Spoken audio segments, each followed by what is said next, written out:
Ai, meu Deus. O vídeo sobre o sucrilho desse canal é muito bom. Perfeito. Vamos lá. Vou ter a tela cheia. Calma aí, antes de prosseguir. Uma crítica de George Joestar, mais tradução. Beleza, né? Do canal Liquid Foca. O filme do Bumblebee é bom, aliás. Perfeito. Né? Vou levar esse vídeo pro YouTube, né? Então, você que vai estar vendo aí no YouTube, link do vídeo original vai estar na descrição, tá? Então vão lá, deixa um like, se inscreva no canal do Liquid Foca. Eu gosto muito do meu bordão, né? Que ele merece pro excelente conteúdo que ele traz aí pra gente. Eu adoro esse bordão meu, porque eu nem vejo, nem sei o conteúdo e eu tô falando que é excelente. Muito bom. Bom, eu já sou inscrito, o sininho já está ativado. Deixa meu like aqui pra dar aquela fortalecida. Qualidade full como sempre. É sempre assim. E vamos lá, né? Uma crítica de George George, tá? Mas tradução. Parece ter jogo, tá ligado? Tu pesquisa o jogo, depois pesquisa e vem a tradução junto do jogo, tá ligado? Vamos ver o que é. Play. Este vídeo é sobre um livro que se passa no universo de Jojo e contém spoilers das partes 1 até 7. Pode assistir se não ligar pra isso, mas não reclame nos comentários que não avisei. Tu tá louco, rapá? Reclamando de coisa que eu aviso no início do vídeo? Cara, eu dou spoiler sem avisar, velho. Tu tem déficit de atenção, pior que eu tenho, velho. Enfim. Eu só não sei, a parte 7 eu tô acompanhando ainda, né, velho? Mas, não ligo pra isso não. De resto eu já vi tudo em anime.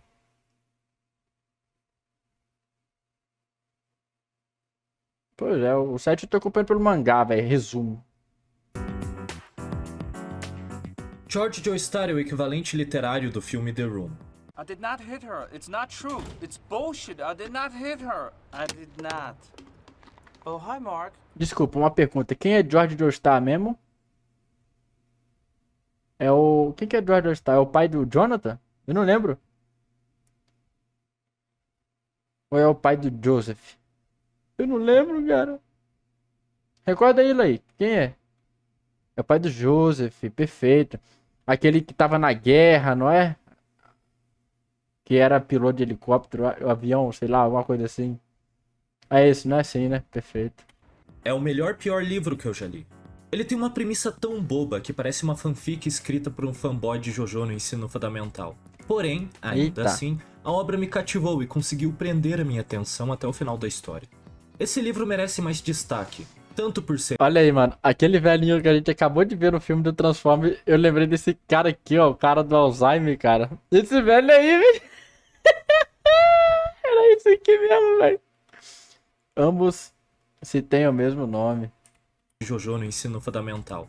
Porém, ainda assim, a obra me cativou e conseguiu prender a minha atenção até o final da história. Esse livro merece mais destaque, tanto por ser interessante, quanto por ser bizarro. Na crítica de George Joestar. Em 2012, JoJo completou 25 anos, e seu autor, Hirohiko Araki, completou 30 anos trabalhando como mangaka. Em homenagem a ele e à série, foi criado o projeto Versus Jojo. O evento teve a participação de vários autores japoneses que escreviam light novels, que são romances curtos com kanji simples e ilustrações. Os escritores participantes foram Kohei Kanono, autor da série de light novels Bug Pop, Nishio Ishin, autor de Bakemonogatari, e Otaru Maijo. Não se preocupe, eu vou falar mais desse último daqui a pouco. A ideia do evento era deixar outros autores baterem de frente com o Araki ao escreverem suas próprias histórias sobre a série. Até o próprio Araki participou do evento fazendo algumas ilustrações para as obras. Os livros resultantes do evento são Purple Haze Feedback, que se passa após a parte 5 e tem Fugo como protagonista, Over Heaven, que é como se fosse o diário do Dio, onde ele escreve um pouco sobre a vida dele e seus objetivos após ter se tornado um vampiro, e George Joestar, que conta a história dos George Joestars e como eles se conheceram. Sim, é isso mesmo, eu disse Georges, no plural. Quando eu fiquei sabendo desses livros, eu decidi dar uma olhada neles. O primeiro livro que eu conferi foi o Feedback, e eu me lembro de gostar bastante dele, principalmente por ser uma história que tentou expandir o personagem do Fugo. E depois de terminar o livro, no mesmo final de semana, eu li George Joestar. Eu lembro de achar uns trechos do livro legais, mas também lembro de ficar muito confuso em algumas partes e de odiar completamente outras. Mas isso Eita, foi há porra. uns 4 ou 5 anos atrás, e ainda não tinha tradução em português disponível de nenhuma das novels. Então eu tive que entrar na internet e comprar uma versão em inglês. Por isso, quando chegou a hora de fazer esse vídeo, eu resolvi procurar uma versão em português, porém não encontrei nenhuma. O mais perto que eu encontrei de uma tradução completa vai até o capítulo 7. Depois disso não tem mais nada. Dedico este acarajé ao Ismerhol, que me ajudou a verificar isso. Cara, esse acarajé aí parece bom, me lembra um pouco o sonho, tá ligado? Adoro o sonho, faz muito tempo que eu não como. É claro que eu poderia só ler a versão em inglês. Caraca, pera aí, desculpa, velho, é um assunto nada a ver. Mas esse aqui é... Parece camarão, é camarão isso aqui? Manga Livre foi Claro que eu derrubado, poderia né? só ler a versão em inglês, mas eu quero fazer mais do que isso. Por esse motivo, eu resolvi disponibilizar para vocês o livro completamente traduzido em português. Na descrição vai ter um link de download em PDF. A tradução é bem amadora, então deve ter uns erros. Ah, E se você quiser saber onde eu achei essa tradução, eu não tenho certeza se eu deveria falar, devido à moralidade e legalidade de compartilhar um livro com direitos autorais. Eu não sei, eu só acho que se eu publicasse um livro no Brasil e algum cara na Rússia compartilhasse o link dele, eu ia ficar bem chateado. Ah, e também vale a pena mencionar que encontrar essa tradução foi o principal motivo desse vídeo ter demorado tanto. Se não fosse por isso, ele já deveria ter sido postado ano passado. Caso encontre algum erro de tradução ou escrita, pode me avisar no Ártico que eu conserto. Para perfeito. fazer essa crítica eu vou resumir praticamente o livro inteiro, porque tem muito sobre o que falar. Eu vou tentar deixar só o que é relevante, para quem não leu o livro poder acompanhar o vídeo também. Mas antes eu acho que seria bom falar um pouco mais sobre o autor. Eu não como camarão. Caraca, velho, camarão é mó bom, velho. Antes de ler George Joestar eu não tinha ideia de quem era o autor. Porém, após terminar o livro e pesquisar um pouco mais sobre ele, eu entendi porque algumas partes do livro são do jeito que são. Otaru Maijo é um autor japonês que costuma escrever romances de mistério, e já ganhou vários prêmios por seus livros. Ele também tem um nome que parece muito com a palavra otário, e eu achei isso bem engraçado. Sua obra mais famosa é Azura Girl. Eu não li ainda, mas pela sinopse parece ser ainda mais excêntrica do que George Joestar. O estilo de escrita dele é bem coloquial e solto, e isso é uma coisa que ou você gosta ou você odeia. Por isso as críticas dele variam de muito positivas até muito negativas. Ele também já trabalhou em alguns mangás, e mais recentemente ele escreveu o script de um anime chamado ID Invaded, e dirigiu Dragon Dentist, uma série de especiais baseados no mangá de mesmo nome. Nossa, eu conheço Uma coisa nada. importante que eu vou mencionar agora é que ele tem o costume de escrever histórias que se passam em uma cidade fictícia similar à cidade natal dele. Além disso, ele ocasionalmente menciona personagens de suas obras anteriores. E em George Joestar isso não é diferente. Tanto a cidade, quanto os personagens de seus livros fazem aparições na história, alguns com uma participação maior do que outros. Mas não se preocupe, não é preciso conhecer esses personagens para entender o enredo. Eu só decidi mencionar porque é engraçado. É como se ele estivesse inserindo os próprios OC na fanfic dele.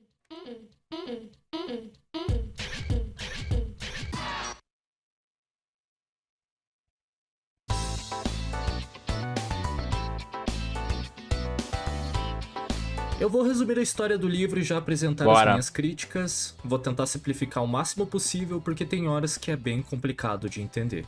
A história começa no ano de 1900 nas Ilhas Canárias, mais especificamente na ilha conhecida como La Palma, onde George Joestar vive com sua mãe chamada Erina e sua irmã adotiva chamada Lisa Lisa. George vive sendo atormentado por um grupo de valentões, e quem os lidera é um menino chamado Antônio Torres. Porém, George sempre é salvo por Lisa Lisa e seu talento nato para Ramon. Uma coisa que eu achei interessante é como o George expressa essa raiva dele por esses valentões. Ele chama os caras de macacos falantes de espanhol. Na verdade, a palavra tem vários significados, mas eu escolhi esse porque é isso? mais engraçado. Certo dia, Erina conta pra George que Lisa Lisa vai se mudar para a Itália, onde vai morar com Straits. Temendo ficar sem o apoio dela, George decide tentar evitar Antônio no caminho para a escola. No dia seguinte, George chega mais cedo na escola e se esconde por um tempo. Depois, ele decide ir para aula, mas quando ele entra na sala, todos olham para ele assustados e apreensivos, e então um de seus colegas conta que Antônio foi morto e acusa George de ser o assassino. Já que o livro é narrado na perspectiva do próprio George, o leitor só sabe o que acontece com ele. E por algum motivo a morte de Antônio é revelada antes do George descobrir. E o ponto que isso acontece não é nem muito separado de onde ele descobre. Eu achei isso muito desapontante. Seria um momento bem mais efetivo se o leitor descobrisse na mesma hora que o George. É como se alguém te contasse o final de um filme faltando 20 minutos pra terminar de assistir. Saquei. George se livra das acusações porque tem um álibi. Porém, agora Lisa é a principal suspeita. Além disso, Antônio morreu de uma forma muito estranha. Seu corpo foi encontrado só com a pele, sem nada de ossos, músculos ou sangue. Caralho. Aí aparece um novo personagem chamado Tsukumo Juko. Tsukumo Juko era o único garoto asiático da sala de George, e ele o invejava por ser inteligente e atlético. Além disso, ele é um personagem do otário Maijo, e é o protagonista detetive da própria série de livros de mistério. A participação dele na história não requer que você conheça o personagem, porém é legal que ele seja um detetive nessa história também. Mesmo que em George Joestar ele seja uma criança prodígio, enquanto nas outras aparições ele parece ser um adulto ou adolescente. Tsukumo Juko explica que na verdade aquilo que encontraram não era o cadáver de Antônio, mas sim sua pele, que foi retirada pela mãe dele como recordação. Ele também explica que todo ano a mãe de Antônio fazia uma colcha de remendos com sua pele e que por causa disso seu corpo desenvolveu a habilidade de, uma vez por ano, trocar completamente de pele, igual uma cobra. Então Antônio aparece na porta da sala de aula, e de repente todos percebem que na verdade era alguém vestindo a pele de Antônio, a pele do cadáver mesmo. A pessoa mascarada retira a pele e quem estava dentro era Lisa. Ela diz que vai acontecer algo perigoso naquela noite e passa instruções para todos irem direto para casa e não abrirem a porta para ninguém. E nesse momento o professor perde a calma e sai da sala. E quando ela explica que estava vestindo a pele para atrair o assassino, George percebe que o corredor que um minuto atrás estava bem iluminado agora estava com as cortinas fechadas. Ele abre a porta do corredor e vê seu professor Essa arte tá muito boa, velho. bem iluminado agora estava com as cortinas fechadas.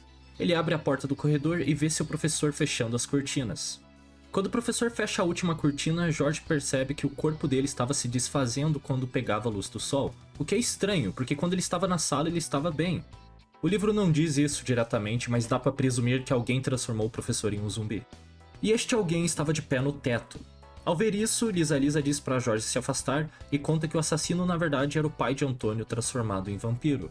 O homem desce do teto para atacar Lisa, porém ela lança um ataque de Ramon no chão. Ao mesmo tempo, George corre pra frente dela e acaba sendo atingido também. George acorda no dia seguinte e Straits explica pra ele que o pai de Antônio foi derrotado e que Lisa e os guerreiros Ramon passaram a noite lutando com os zumbis que haviam restado. George começa a chorar e diz que se odeia por depender tanto assim de Lisa. Ele fala a Straits que nunca mais quer ver algo assim e que não quer um poder como o Ramon que Lisa tem. Tsukumo Juko visita George e conta pra ele que tem certeza de que um poder misterioso chamado Beyond passou dele para George, e que se ele acreditasse nisso, ele mudaria o próprio destino. No dia anterior à partida de Lisa, ela e George acabam confessando seu amor um pelo outro. George não chora na hora da despedida. Pouco depois disso, Tsukumo Juko e George acabam virando grandes amigos e começam a investigar assassinatos juntos. Porém, o jovem asiático é que faz a maior parte do trabalho. Quando eles completam 15 anos, Tsukumo Juko tem que voltar para sua cidade natal no Japão e dar um dicionário de japonês para George antes de partir. 3 dias depois, destroços do navio que ele embarcou são encontrados perto da Flórida e o menino é dado como morto. E esse é o fim do capítulo 1. Beleza.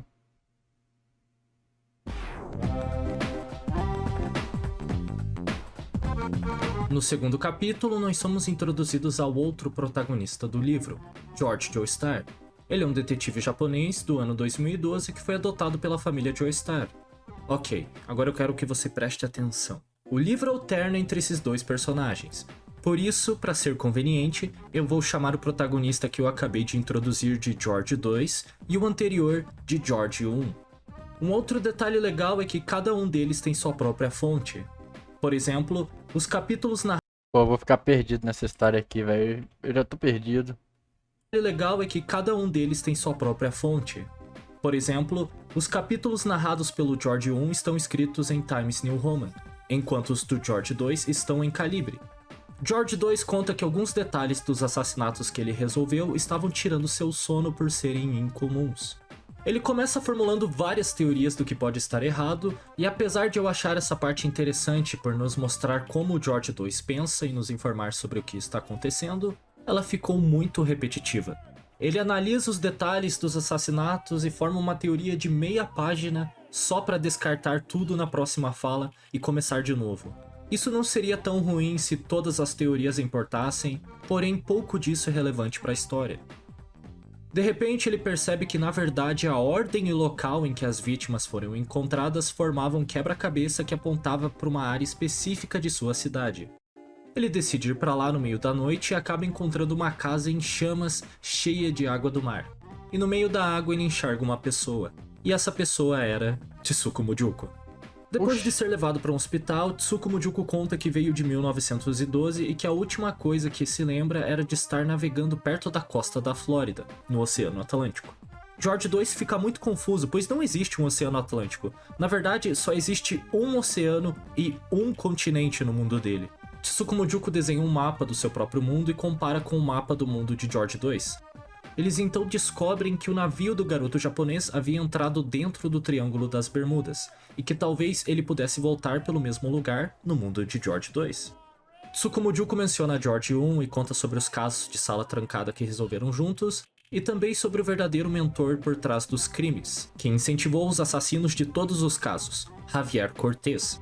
Pelo que eu entendi, assassinato de sala trancada é quando alguém mata uma pessoa e tranca a sala por dentro para fazer parecer um suicídio. George 2 interrompe a explicação para tentar deduzir como Javier fez contato com os assassinos sem ninguém descobrir e acaba chegando na conclusão de que eles devem ter entrado nos sonhos deles. Nessa parte tem um pedaço que eu achei engraçado, onde o George 2 descreve que ele não acha essa teoria um absurdo, porque ele acabou de testemunhar algo bem bizarro e também porque a polícia já tentou muitos outros métodos de ocultismo para resolver o caso. Eles até chegaram a tentar bonecos voodoo. Voodoo é pra Jacu! Tsuko Mujuko conta a história de Javier e como ele passava o dia inteiro dormindo por não ter que lidar com sua mãe, que abusava. Pô, a gente tem que maratonar Pica-Pau em live também, hein? Mujuko conta a história de Javier e como ele passava o dia inteiro dormindo por não ter que lidar com sua mãe, que abusava dele. Como forma de escapismo para lidar com a situação, ele dormia quase o dia inteiro. E assim acabou desenvolvendo a habilidade de entrar nos sonhos de outras pessoas. George 2 recebe uma ligação e descobre que todos os assassinos dos casos do mundo dele sonharam com um homem de chapéu chamado Yoshikage Kira, que disse o seguinte: "Se George Joestar vier pra Moryu, eu vou matá-lo." Essa é a minha imitação de Kira. Isso só acaba atiçando ainda mais o seu interesse. A primeira imagem que veio na minha cabeça depois do homem de chapéu dizer o nome dele foi Dead Man's Questions, a minissérie que se passa após a parte 4. Ah, e a propósito, nunca é explicado como Kira entrou nos sonhos deles ou como ele ficou sabendo sobre o George 2. O livro diz isso aqui, mas nunca entra em detalhe a respeito ou menciona de novo. Por isso, pra mim, essa parte é só uma desculpa pra chamar o George pra Moryu.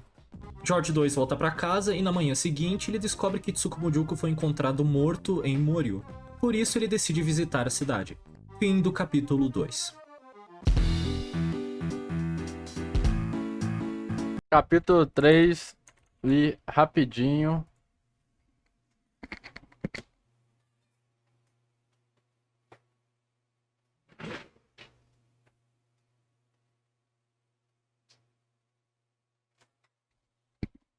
Tá, beleza. Fui só abrir a janela aqui.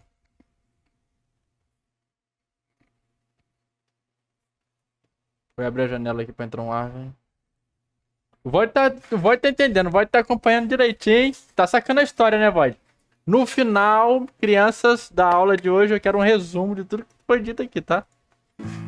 Enquanto isso, nas Ilhas Canárias, George 1 fica triste com o desaparecimento do seu amigo e decide começar a estudar mais. Por isso, sua mãe contrata uma professora particular chamada Penélope. Penélope estava envolvida em um dos casos que George e Tsuko Mujuko resolveram juntos. Um homem chamado Javier Cortez invadiu os sonhos dela vestido de palhaço para tentar convencê-la a assassinar sua mãe. Por isso, Penélope desenvolveu um medo de palhaços. Antes que George pudesse começar suas aulas, Penélope vai até ele no meio da noite em pânico, dizendo que viu um palhaço na sua casa. Então o palhaço aparece na casa de George e o tranca do lado de fora. E daí do nada a Erina diz que a Penélope criou o palhaço para se proteger. E quando eu digo do nada, eu quero dizer que é que nem aqueles momentos em JoJo onde alguém tira uma lógica da bunda para explicar como a stand inimiga funciona. De repente, George nota que tem um fio que sai do palhaço e vai até Penélope. Então ele percebe que o palhaço era feito dos fios do pijama dela. Ele decide chamar esse poder de Wound, já que assim como Antônio Torres e Javier, Penélope desenvolveu essa habilidade para lidar com um trauma. Depois disso, ela vai morar com os Joestars. Porém, o sossego não dura muito tempo, porque um dia Edvard, o ex-namorado de Penélope, que tinha abandonado ela sem nem se despedir, aparece e pede sua ajuda. Ele jura que um homem com asas pretas o visitou de noite e que o vulto era muito assustador. Penélope ficou tão furiosa ao escutar a história que começou a sangrar pelo nariz e morder a própria boca. Porém, o cara não parou, e daí uma parede de terra começa a se formar em volta do antigo amante dela, e um pouco antes da parede se fechar totalmente, George avista um palhaço dentro dela. Ele age rápido e consegue entrar na sala de terra antes dela se fechar. O palhaço tenta enforcar George e Edvard. Edvard. Por que não podia ser Eduardo? Puta que pariu. Então, George 1 pega seu canivete e corta a palavra assassinato em sua barriga, numa tentativa de deixar provas de que sua morte não era um suicídio. Ao fazer isso, ele destrói a sala trancada e o palhaço desaparece. O George fica inconsciente e acorda no hospital, onde ele encontra Lisa, que voltou para La Palma para investigar boatos de um homem-mariposa que estava aterrorizando os moradores. Depois eles voltam para casa e a Erina decide contar para George a história de como seu pai morreu. E então é revelado que ela mantém a cabeça do Jonathan no porão. Que isso? A maior reclamação que eu tenho desse capítulo, e do livro inteiro na verdade, é que o ritmo dele varia entre a velocidade de uma preguiça baiana subindo uma árvore e a velocidade de uma ejaculação precoce. Eu achei que a transição do hospital pra casa do George foi muito repentina, e que ela quebra o clima de mistério que tinha se formado. Outra dúvida é, como que o George 1 sabia que o palhaço podia ler, e se o palhaço fosse analfabeto? Não consigo ler nada. Meu Deus, cara. George 2 vai pra Morio e encontra com Rohan, que é dono da casa onde o corpo de Tsukumo Juko foi encontrado. Peraí, é isso mesmo? Encontra com Rohan, que é dono da casa O Rohan é o desenhista lá, né? onde o corpo de Tsukumo Juko foi encontrado. Rohan rapidamente usa sua stand em George e depois de ler sua vida, ele conta um pouco sobre a cena do crime. A Arrow Cross House, traduzindo fica algo como Casa da Flecha de Cruz ou Casa da Flecha Cruzada. Ela se chama assim porque tem o formato de uma cruz com pontas de seta. Antes da casa ser conhecida assim, ela era chamada de Casa do Cubo, porque era um prédio quadrado, sem janelas ou portas, e ninguém sabia quem era o proprietário ou quando construíram. Um dia, a flecha cruzada só apareceu no lugar dela do nada. Rohan conta que o cadáver foi exibido como um personagem do folclore japonês chamado Kintaro, e que além de Tsukumo Juko, outros 2 detetives foram assassinados, e seus corpos também foram exibidos como personagens de lendas japonesas. Eles vão até o local e George 2 pede para Rohan falar sobre a noite anterior e como ele descobriu Tsukumo Juko. O mangaka diz que dormiu no quarto errado, tendo trocado sem querer de cômodo com Sugimoto Reimi, uma garota com amnésia que estava morando com ele porque não tinha para onde ir. Ele acordou mais cedo naquela manhã porque o sol estava mais claro que o de costume. Ele atravessou a casa para falar com Reimi e explicar o que aconteceu, e foi quando ele descobriu o corpo. Então, George pega um mapa e marca os locais onde as vítimas foram encontradas e descobre que os pontos estão no mesmo formato do Triângulo das Bermudas. Por que isso é relevante para a história, eu não sei. É uma conexão que tem lá. Nunca mais eles falam sobre a posição dos corpos. Não importa. Rohan explica o que são stands e diz que há muitos usuários de stand em Morio. George 2 tenta perguntar sobre...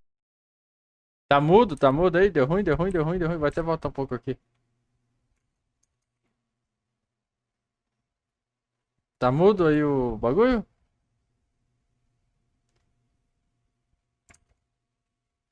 do Triângulo das Bermudas. Por que isso é relevante para a história, eu não sei. É uma conexão que tem lá. Nunca mais eles falam sobre a posição dos corpos.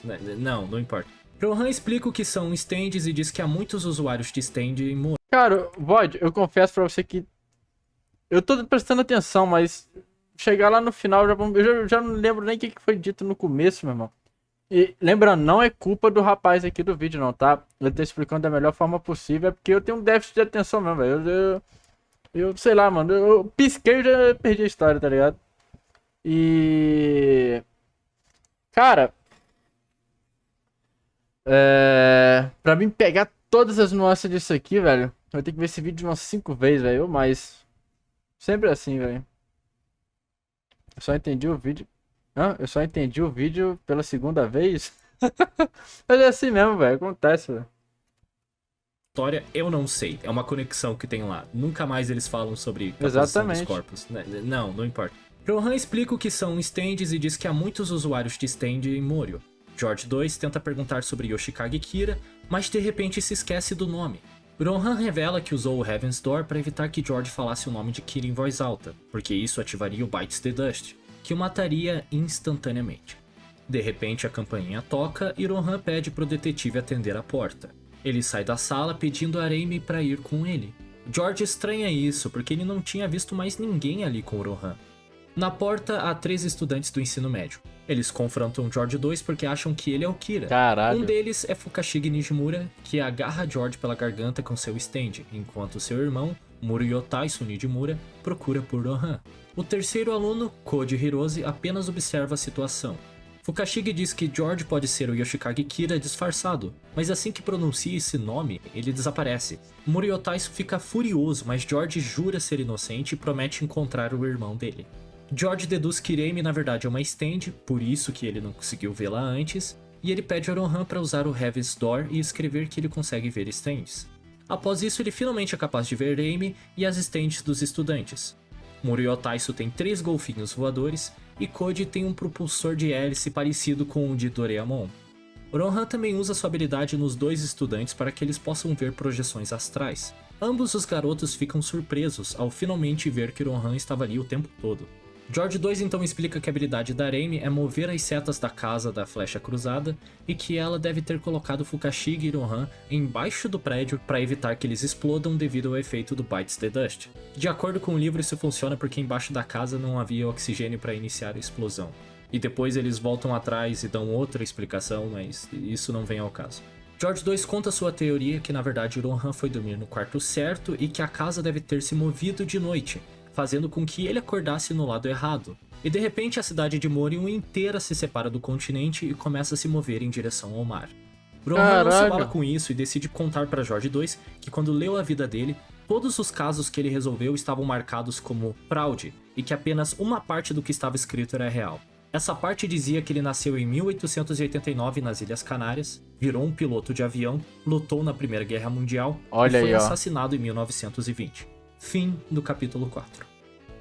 Tem algumas coisas nesse capítulo que eu não entendi. Se o Rohan que o George 2 conheceu era uma projeção astral, como ele podia ser visto? Como a polícia podia ver ele? Por que o Fukashigi não tinha uma projeção astral também? E... Pô, mas seu livro tá cheio de furo, você quer que eu entenda como, velho? Aí é foda. Como que o Rohan sabia como Bites the Dust funcionava? Ele sabia que ele estava sob o efeito da stand? Eu li essa parte muitas vezes, mas eu acho que esses detalhes foram deixados de lado, porque eu não achei... Ah, então ele também leu um monte de vezes pra tentar entender também. Tô brincando, vai, vambora. Eu li essa parte muitas vezes, mas eu acho que esses detalhes foram deixados de lado, porque eu não achei a resposta. Eles até mencionam que o Rohan tinha uma projeção astral porque ele tinha uma rotina ocupada e precisava trabalhar, e o motivo dos estudantes não poderem ver ele é que ele não queria falar com eles. Mas isso não explica por que o Fukashigi não teria uma projeção também. Ah, e a casa do Rohan é praticamente um fidget spinner. Caraca, igualzinho mesmo, hein, velho? Porra.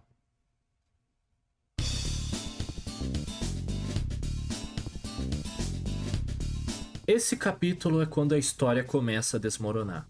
Logo de cara, Lisa já deduz que se a cabeça do Jonathan tá intacta, isso significa que o Dio roubou o corpo dele. Lisa acha que Dio está vivo, que isso tem algo a ver com as mortes estranhas em La Palma. A Erida começa a contar tudo o que aconteceu após a explosão do navio no final da parte 1, e basicamente esse capítulo inteiro é na perspectiva dela contando como ela foi torturada por Dio no corpo de Jonathan, usando um poder invisível que podia agarrar ela e jogá-la longe, e como ela encontrou a cabeça do Jonathan intacta no meio dos destroços do navio. Após terminar a história, Erina, George 1 e Lisa saem do porão e ficam sabendo que houve um incêndio na igreja de La Palma, onde as vítimas usaram os próprios corpos em chamas como grafite para desenhar um homem mariposa nas paredes. Isso é bem fodido. Caralho. Erina decide se mudar para Londres e convida Penélope para ir junto. Fim do capítulo. Quem prestou atenção com certeza já sabe quais são os problemas desse capítulo. Se a Lisa já sabia que o Dio estava vivo, por que ela não tentou procurar o caixão? Por que ela não avisou a Fundação Speedwagon? Por que ela não avisou os outros guerreiros Ramon? Eu sei por quê. Furo. É porque o autor não se importa.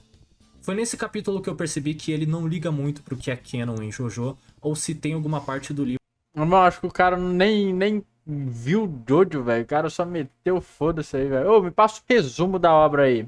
Ah, é assim, assim, assado. Beleza, valeu. Aí escreveu a história em cima. que contradiz o mangá. Ele só tá tentando escrever uma história divertida. Eu não ia ligar tanto pra isso se mais pra frente no É o que eu tava pensando aqui comigo, cara. Às vezes, que nem foi dito no início ali, né, velho? Os cara pega pra fazer enfim, deram pra outro autor fazer. Sabe o que isso aqui me lembrou? Mas depois eu falo. Deram pros caras lá fazer uma narrativa ali, uma história de Jojo, mas eu acho que o intuito não era ser realmente fiel, tá ligado? Como é que eu posso dizer?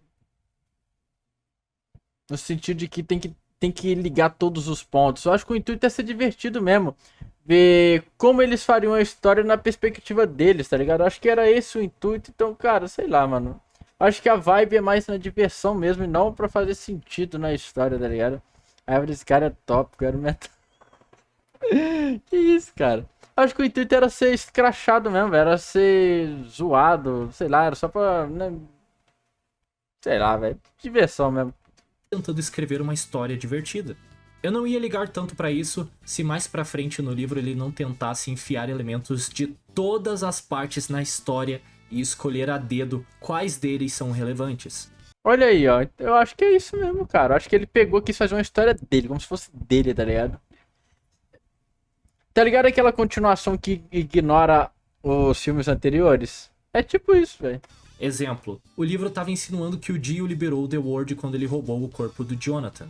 Mas quem já assistiu ou leu as partes 3 até 5 sabe que ele só ganhou The World após usar a flecha que a Enya encontrou. E o público-alvo desse livro são fãs de JoJo, então não tem quem leia esse capítulo e não perceba isso. E não, o livro não tem nada esclarecendo como ele ganhou uma stand do nada e por que o Joseph ou o George Yoon não ganharam uma também. A Lisa especula que pode ser porque ele passou por algo traumático, mas isso é uma wound e não uma stand. E seguir essa lógica só leva a mais perguntas como: se era uma wound, por que a Erina não podia vê-la, sendo que ela e o George puderam ver o palhaço da Penélope? É porque o palhaço era feito de fios? Eu não ia ligar se o livro não desse atenção pra isso, mas ele mistura um monte de coisa de todas as partes.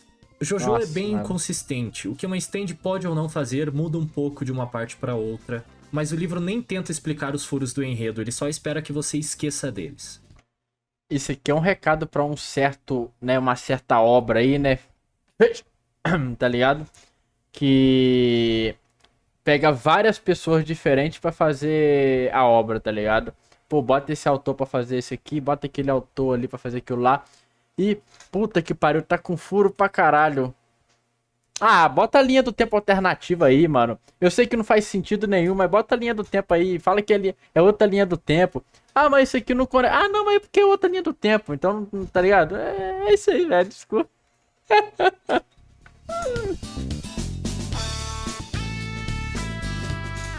Enquanto Morio continua viajando pelo oceano, o pessoal descobre que existe uma barreira invisível em formato de doma protegendo a cidade.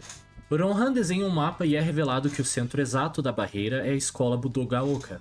Reimi avisa que o Bites the Dust do Kira foi Entendi, cancelado, pô. o que significa que Fukashige e Rohan podem voltar para a superfície. Nunca é explicado como ela sabia disso, mas tudo bem. Enfim, eles pegam um celular para ver as notícias do que está acontecendo em Morio e acham uma live onde um grupo de detetives diz que quem está movendo a cidade é Yoshikage Kira e que os 3 assassinatos recentes foram cometidos para incriminá-lo. Tenha em mente que o livro conta o nome de todos os 13 detetives, e desses 13 apenas uns 3 deles aparecem ou são mencionados depois. Por quê? Por que o leitor precisa saber os nomes se eles não vão mais aparecer? E os nomes deles são muito bizarros, eu tenho certeza de que eles só estão no livro porque são personagens do Otário e ele queria enfiar eles na história. Após Caralho, isso, a velho. galera de Morio Calma. conta pro Jorge 2 tudo sobre o Kira. Eles contam sobre como ele era um serial killer que estava ativo há anos, sobre ele matar o Shigeti, sobre a luta dele com o Koji Hirose, e sobre como ele usou a stand da Tsuji Aya para trocar de lugar com alguém e assumir uma nova identidade. Essa parte não é muito diferente do mangá da parte 4 em questão de enredo, exceto uma coisa. Os nomes das stands e personagens do livro costumam ser referências a filmes ao invés de músicas e bandas. Eu achei isso legal porque ajuda a dar um pouco de personalidade pro livro. Por exemplo, ao invés da stand da Aya ser Cinderela, ela se chama Face Off, um filme de ação que, na minha opinião, tem uma das melhores performances do Nicolas Cage. I never really enjoyed The Messiah. In fact, I think it's fucking boring. But your voice makes even a hack like him seem like a genius.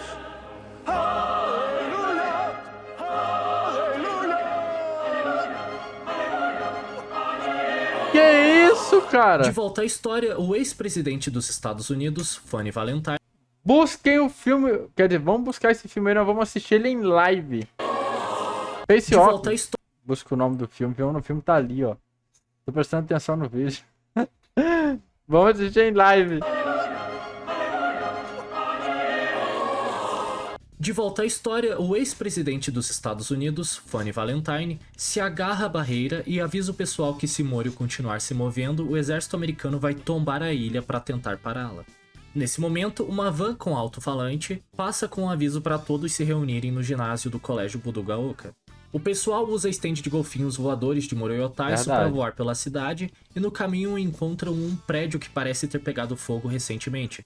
Dentro dele há vários corpos e muitos desenhos de um homem-mariposa nas paredes. Com medo de que o mesmo aconteça no ginásio, eles voam até lá e descobrem que todos parecem estar sob algum tipo de hipnose e estão se encharcando de gasolina enquanto se reúnem dentro do ginásio. Code usa sua stand para destruir as paredes do ginásio e ao fazer isso todos voltam a si. O prefeito e seu assistente agradecem os garotos pela ajuda. George 2 e Rohan começam a discutir se Kira poderia estar entre a multidão. Rohan tem certeza de que a nova identidade de Kira é um homem de meia idade, que não é feio, mas também não é bonito. Mas antes que pudesse aprofundar a busca, George nota que a casa da flecha cruzada está girando. Ao voar de volta para lá, Raimi explica que a casa estava girando porque um grupo de pessoas tentou incendiar o prédio e ela estava tentando colocar as pessoas no vácuo embaixo da casa. George 2 entra na casa e descobre uma porta secreta no chão do escritório do Rohan. Ele entra nela e encontra uma sala idêntica ao escritório, até mesmo com uma outra porta no chão.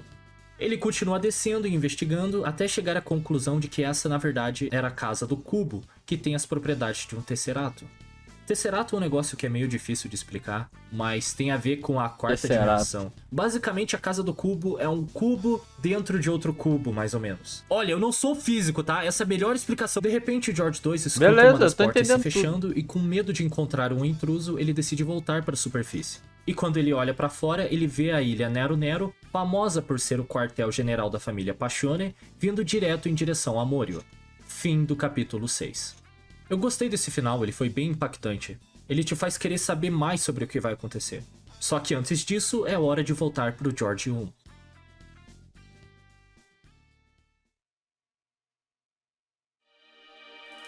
Capítulo 7. Eu até que gostei desse capítulo. Eu não achei nada muito ruim, então eu só vou resumir ele mesmo. Erina, George 1 e Penélope se mudam para Inglaterra. No entanto, George tem dificuldades em se enturmar. Um dia, quando ele vai aos penhascos, ele vê um garoto empurrando uma menina do topo do rochedo. A menina segurava algum tipo de máquina e, sem pensar duas vezes antes de agir, George corre até a borda do penhasco e se joga para tentar salvá-la. Mas enquanto caía, ele percebe que a menina e sua máquina estavam voando. George fica impressionado e se prepara para cair no mar. Porém, antes de atingir a água, alguém o segura. Ele olha para cima e vê que o menino de antes o tinha segurado e que das costas dele haviam brotado asas de pele e osso. O menino carrega George em segurança até o topo do penhasco, onde a menina já havia pousado sua máquina voadora. Os dois explicam que estavam apenas testando seu novo modelo de planador e dizem estar impressionados com a coragem de George. George, por outro lado, fica fascinado com o conceito de máquinas voadoras e logo faz amizade com os dois. A garota se chama Kenton Motorize e o menino é seu irmão, Steven Motorize. Eles convidam George para desenvolver um novo planador junto com eles. Porém, George recusa por achar necessário se provar digno de ser amigo deles antes. Ele decide que vai restaurar um planador que Kenton havia batido num penhasco um tempo atrás e que após isso ele vai estar preparado para ajudá-los.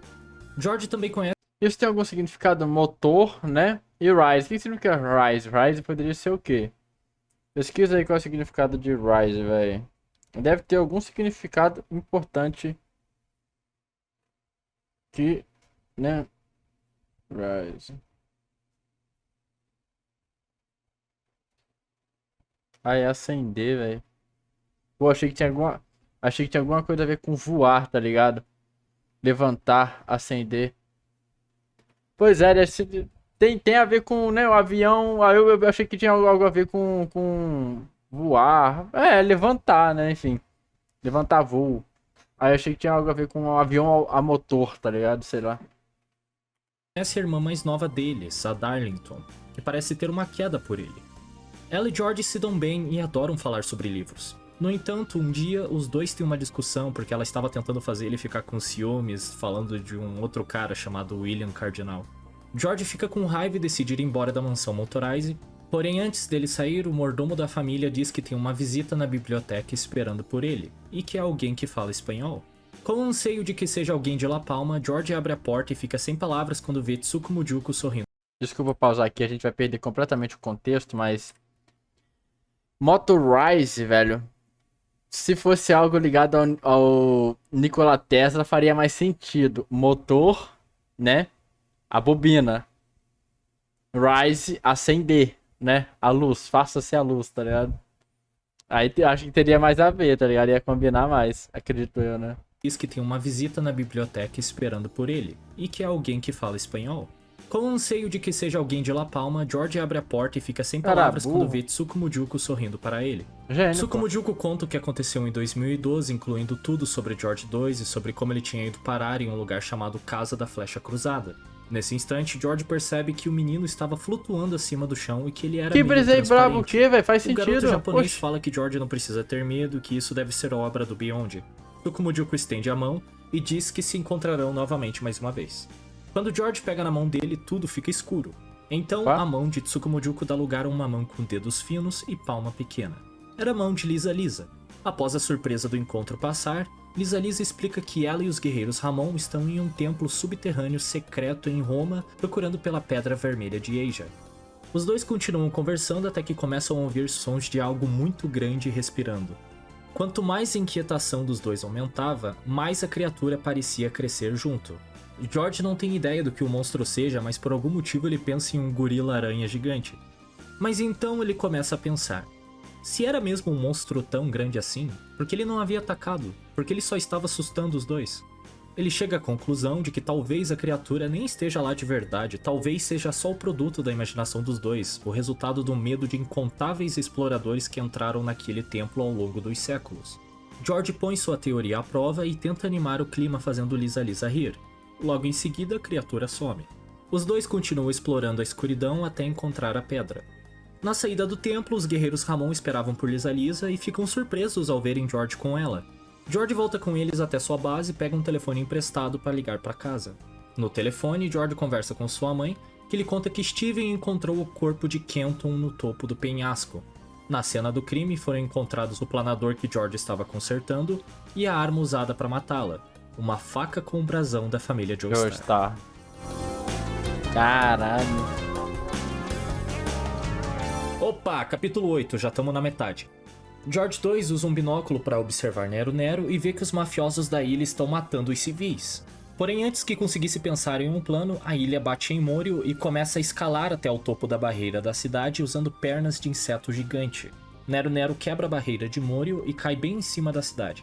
George e os outros decidem procurar abrigo dentro da Casa do Cubo, e ao verificar as gravações de uma câmera que filmava a entrada, eles acabam descobrindo que o intruso na verdade era Tsukumo Juko.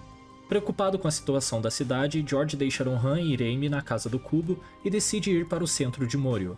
Então um carro de som passa com um aviso pedindo para ele e outros 2 detetives irem para o colégio Budogaoka. Ao chegar lá, George se depara com os 2 detetives e um jovem italiano de terno e cabelo Chanel. Após um momento, uma pedra em cima da mesa começa a tocar como se fosse um telefone. George atende. A ligação foi feita por alguém chamado Giorno Giovanna, que contrata George e os outros 2 para encontrar Diavolo. Já que George e os detetives não têm uma stand, ele também envia um de seus agentes junto com cada um. O parceiro de George acaba sendo Narancia Girga, um jovem italiano que tem pavio curto. George também fica com a pedra celular no caso de precisar reportar algo para Diurno.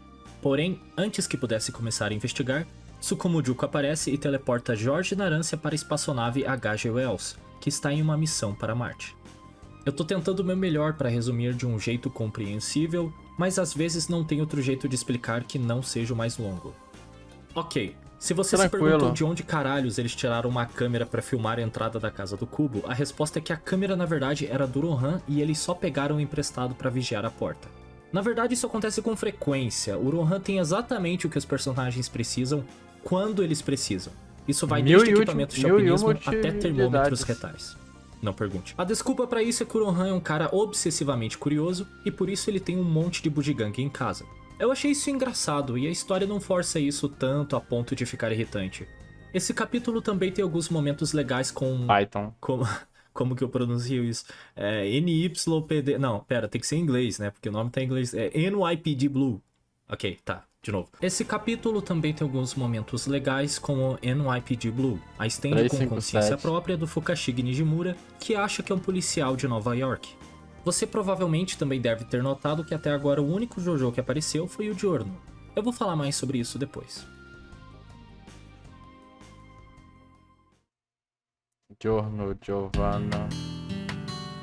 Tema máfia italiana. O capítulo começa com o George 1 voltando para a Inglaterra, sendo acusado de matar Kenton, e mesmo que ele seja menor de idade, ele é levado sob custódia e seu julgamento é marcado. Lisa usa Ramon nos guardas da prisão para visitar George em sua cela, e isso deixa feliz. Porém, ele fica desapontado quando ela decide não passar a noite com ele. Após 6 dias, Steven vem visitá-lo. Ele diz que acredita na inocência dele e conta que viu o planador no dia do assassinato e que ele estava quase pronto para voar. Enquanto isso, a polícia tem dificuldades em formar uma linha do tempo em que George poderia ter assassinado Kenton. O tempo que George teria levado para viajar até a Itália teria que ser muito maior do que 2 horas, que foi quanto tempo se passou entre a morte de Kenton e a ligação que ele fez de Roma. Além do mais, já que Kenton e Steven eram seus únicos amigos, ele não tinha nenhum motivo para matá-la. Porém, isso não impediu a polícia de tentar incriminá-lo. No relatório oficial estava escrito que George chamou Kenton para o penhasco para confessar seu amor por ela, e quando ela recusou foi esfaqueada por ele, e após isso ele amarrou o planador nela para sinalizar o corpo e fugiu, deixando a arma do crime cair. Pouco depois, Steven viu o planador vazio voando e com medo de que algo ruim tivesse acontecido, cavalgou da mansão Motorais até o penhasco e encontrou o corpo. E apesar de George dizer que é inocente e ter tentado explicar o que aconteceu diversas vezes, nenhum dos investigadores do caso acredita nele. E ainda tem a questão de como alguém levou a faca e o planador da casa do George até os penhascos sem ser visto. George deduz que a forma mais rápida e eficaz seria pilotando o planador. Mas isso seria quase impossível, já que ele ainda não estava totalmente consertado. A polícia manda George para casa, porém o julgamento ainda continua porque o pai de Steven não retirou as acusações. Agora que Kenton morreu, George havia perdido a vontade de mexer com aviões. Por isso ele começou a mexer com carros. Ele pede para sua mãe comprar um para ele, e quando o automóvel chega, George imediatamente começa a retirar as peças e colocá-las no lugar de novo, só para analisar como a máquina funciona. Por isso não demora muito para o carro dele quebrar. George leva o carro em uma oficina e lá ele conhece o John Moore Brabazon. De início eu pensei que o John era só mais um personagem aleatório do livro, mas não, o cara é uma figura histórica e pioneiro da aviação que viveu no início do século XX, o que coincide com o período que o George 1 teria vivido, por isso eu achei bem legal a inclusão dele. É um pouco similar com a parte 1, já que ela também tem figuras históricas como o Jack Stripador, e eu não sei por que o Araki não fez mais isso. Eu acho que é porque quando ele chegou na parte 3, ele ia começar a incluir pessoas que ainda estavam vivas na época, e aí sim é que Jojo ia ter problemas de direitos autorais. De volta na história, John fica bravo quando percebe que George estava olhando pra ele, os dois começam a discutir, e George se irrita tanto que consegue consertar o carro dele sozinho. Então ele decide fazer algo bem lógico e normal e tenta atropelar o John. Por sorte, o John consegue entrar no carro dele antes do George chegar perto, e o resultado é uma perseguição de carro em Londres. Após isso, eles rapidamente se tornam amigos. Eu gostei dessa parte, eu achei ela bem divertida e espontânea. George entra para o clube real de automóveis e começa a participar das corridas. Embora ele nunca consiga ultrapassar John, as pessoas começam a notar ele. Porém, todos se afastam quando descobrem sobre o julgamento. Após um tempo, John fica entediado de carros e decide mexer com aviões. George tenta acompanhá-lo e decide procurar Steven para pedir conselhos sobre como consertar aviões, porém ele descobre que Steven foi trabalhar na França. Alguns dias depois, Darlington visita George, os dois falam sobre como não se viam há muito tempo e como as coisas mudaram desde a morte de Kenton, e sobre o William Cardinal, que decidiu se alistar no exército. Então a Penélope interrompe a conversa e fica brava pela Darlington estar ali. Porém, Darlington não liga muito e revela que o verdadeiro motivo da visita era contar que encontraram novas testemunhas e que George deveria se entregar para reduzir a sentença. Ao ouvir isso, Penélope se enfurece e começa a lentamente invocar o El Pichula, fazendo com que uma parede... Pô, tô lembrando de Penélope Charmosa, velho. Nós tem que assistir Corrida Maluca também, velho. Isso, Penélope se enfurece e começa a lentamente invocar o El Pichula, fazendo com que uma parede de terra cerque Darlington. Porém, George fica curioso e entra dentro da parede antes que ela se feche. Isso tá virando o hábito dele. Ele exige que Darlington conte tudo o que sabe, e ela revela que as novas testemunhas são Penélope, que viu o planador de George saindo do quintal da mansão Joestar, e a própria Darlington, que viu o planador na propriedade dos Motorized antes do assassinato. Penélope fica tão magoada ao ouvir isso que sai correndo e se tranca em seu quarto, deixando George e Darlington dentro da parede de terra, que logo se desmancha. Após isso, Darlington vai embora. George acalma Penélope e em seguida os dois decidem investigar a cena do Caralho, que susto. crime para tentar encontrar novas evidências. Depois de muitos monólogos internos onde George tenta montar uma teoria do que aconteceu no dia do assassinato, ele começa a suspeitar que quem matou Kenton foi o próprio Steven. O motivo teria sido uma discussão entre os dois. Além disso, Steven foi o primeiro a encontrar o corpo e por causa de suas asas teria sido fácil roubar o planador e a faca sem deixar pistas. Por isso seu pai o havia mandado para a França, para afastar suspeitas. George não acredita muito nisso, mas decide ir até a mansão Motorized e contar sua teoria para Darlington, que É o que eu refuta imaginei ele totalmente, também. dizendo Poderia que mesmo ser que a ele. teoria seja plausível, ele não tem provas de que o Steven é o assassino. Desapontado, George decide voltar para casa. Antes de sair, ele fala com o mordomo e pergunta se ele lembra de algo daquele dia. O mordomo diz que prefere não se lembrar porque achou o menino que veio visitar George aterrorizante. George pensa que ele estava falando do fantasma pálido de Tsuko Mujuko, mas não, ele estava falando de outro menino que era moreno e falava espanhol, e ainda por cima parecia não ter olhos. Um ano depois, o julgamento termina e George finalmente é inocentado. Ele entra para o Clube de Aviação Real e as coisas parecem bem, até que começa a Primeira Guerra Mundial. Eu gostei desses últimos capítulos, eu fiquei bastante investido neles. A única coisa que eu não gostei é que teve outra parte onde tem páginas de teorias do que aconteceu e quase nada é relevante ou aproveitado para depois. Capítulo 10.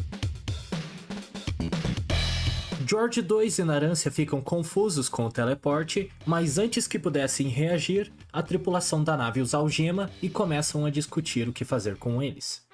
Ouvindo a conversa da tripulação, George 2 descobre que seus membros são o Coloco 777, Enrico Pucci, o astronauta nativo americano Soundman e o ex-presidente dos Estados Unidos, Funnier Valentine, Caralho. filho de Funny. Ao olhar pela janela, George vê o motivo da NASA enviar uma nave a Marte. Havia uma terceira lua em sua órbita que fora descoberta recentemente. De repente, o ombro esquerdo do George 2 explode. Ao ver isso, os astronautas ficam perplexos. O jovem detetive diz que isso foi obra do stand de Narância, que começa a atacar os astronautas com Língua dezenas de pequenos portuguesa. mísseis. Soundman usa sua habilidade para criar uma barreira de areia no estilo Gaara e consegue bloquear o ataque. E aí nós temos um paralelo legal. No mangá, o nome do personagem era Sandman e ele tinha poder de som. Aqui é Soundman e ele tem poder de areia. Vale destacar que não é bem um stand que ele tem. O livro fala que o nome da habilidade dele é Bound, e ele se fundiu com as areias do deserto onde ele cresceu e por isso ele pode controlar a areia. E depois desse capítulo, esse tipo de poder só é usado e mencionado uma vez. O que é meio, sabe, desperdício de potencial. Então é revelado que o stand do Narância se chama Das Boot e que sua habilidade é Das controlar Boot. pequenos submarinos que podem viajar pelo corpo de seres vivos. Ele usa os submarinos para quebrar as suas algemas e faz o mesmo com o George, e depois ele o soca na cara, quebrando um dos seus dentes que sai voando na direção de Soundman. Soundman vê um submarino escondido no dente e usa sua areia para se defender, jogando o dente para fora da nave junto com um pouco de sua areia. Antes que Narancia pudesse atacar de novo, um braço segurando uma arma sai de dentro de sua boca e aponta uma arma contra sua testa. Essa é a stand de Fannier, chamada Rear Window. Narancia não para de atacar e por isso Fannier usa o stand dele e atira várias vezes na cabeça do jovem italiano. Narancia pensa rápido e usa os mísseis do Das Boot para bloquear as balas. Enrico Pucci usa isso como oportunidade para atacar o gangster por trás com seu White Snake. Ele usa o ácido do stand para nocauteá-lo. Pucci tira os discos de memória de Narancia e de George 2 e os lê para entender a situação. Ele pergunta para o jovem detetive se ele conhece o caminho para o céu, porém ele não sabe responder e fica confuso. Nesse momento, a nave sacode violentamente e o centro de comando da missão envia uma mensagem pelos altos-falantes explicando que assumiu o controle da nave porque eles acabaram de analisar novas fotos da terceira lua e encontraram algo preocupante. O controle envia as imagens para os monitores da nave e elas mostram dezenas de cordas saindo da lua recém-descoberta e indo em direção até H.G. Wells. Por isso, o controle decidiu ligar os motores remotamente e tirar a nave de lá antes que as cordas fizessem contato. Como se isso não fosse bizarro o suficiente, ainda havia mais fotos para mostrar. Nelas podia-se ver que havia um fio que saía da Lua e seguia até a superfície de Marte, direto até um homem que estava correndo enquanto olhava para a câmera. O melhor vilão de Jojo, na minha opinião, cara. George 1 até tá ok, mas os dois ficam muito... Este homem tinha chifres, cabelo longo e estava sorrindo ameaçadoramente. A NASA explica que este homem estava movendo a Lua para o lado oculto de Marte enquanto corria, por isso ele evitou que ela fosse descoberta até agora. George faz uns cálculos rápidos e descobre que para fazer isso ele teria que correr uma velocidade de aproximadamente 860 km por hora, isso presumindo que o homem de Marte nunca pare para descansar. Pocoloco grita alto, e ao seguir o olhar dele para a janela, a tripulação vê algo assustador. A terceira lua de Marte agora tinha um olho gigante e estava olhando diretamente para a nave. Antes que mais alguém pudesse gritar de horror, a nave sofre outro impacto que desequilibra todos a bordo. A lua havia... Caraca, isso aqui me lembrou muito God de One Punch Man. Aquela parte lá que parece que a lua tem um olho olhando pro Garou e pro Saitama, velho. Muito louco. A nave sofre outro impacto que desequilibra todos a bordo. A lua havia enrolado a H.G. Wells em uma de suas cordas. Em resposta, Narancia começa a atacar a lua Ciclope com o Das Boost que foi jogado no espaço mais cedo. No entanto, a lua cria uma boca gigante e engole todos os mísseis. Os altos-falantes da nave emitem outro comunicado avisando que o atual presidente, The Funniest, filho de Fannier e neto de Fanny Valentine, tinha uma mensagem para a tripulação. Ele diz que tem imagens ampliadas do interior da boca da lua. Quando elas aparecem na tela, The Funniest destaca alguma espécie de máquina que estava dentro da lua Ciclope. O presidente diz que o objeto da foto é a sonda de Io, que foi lançada ao espaço em 85 para estudar o cometa Halley. A NASA achava que ela tinha sido perdida em 99. O problema é que dentro da lua havia 7 sondas, todas idênticas. Até mesmo seu número de identificação era igual. The Funniest também explica que o nome do Homem de Marte é Kars, e que após ele se tornar o Ser Supremo, foi lançado ao espaço pelo bisavô de George durante a Segunda Guerra Mundial. O presidente finaliza seu recado avisando que a tripulação tem 10 minutos para escapar das cordas, ou o controle da missão explodirá a nave remotamente. Após o fim da mensagem, Fannier, que era o capitão da missão, ordena Pocoloco a usar seu stand, The Right Stuff, para localizar o dispositivo de autodestruição e tentar livrar a nave das cordas da Lua. Enquanto isso, Soundman e Pucci iriam descer até Marte para tentar matar Kars a qualquer custo. George sugere que Narancia junte todos os Das Boot em um único submarino em tamanho real. O plano funciona. Pucci e Soundman entram no stand e começam a descer até o planeta vermelho. Soundman vai junto na esperança de conseguir controlar as areias de Marte. Enquanto isso, Fannier começa a contar para George como Pucci se tornou um astronauta. Quando ele era jovem, ele começou a ter sonambulismo, por isso sua família se mudou para o Cabo Canaveral, na Flórida, porque acharam que um lugar aberto, com poucos carros e uma base militar, fosse mais seguro caso ele perambulasse por aí de noite.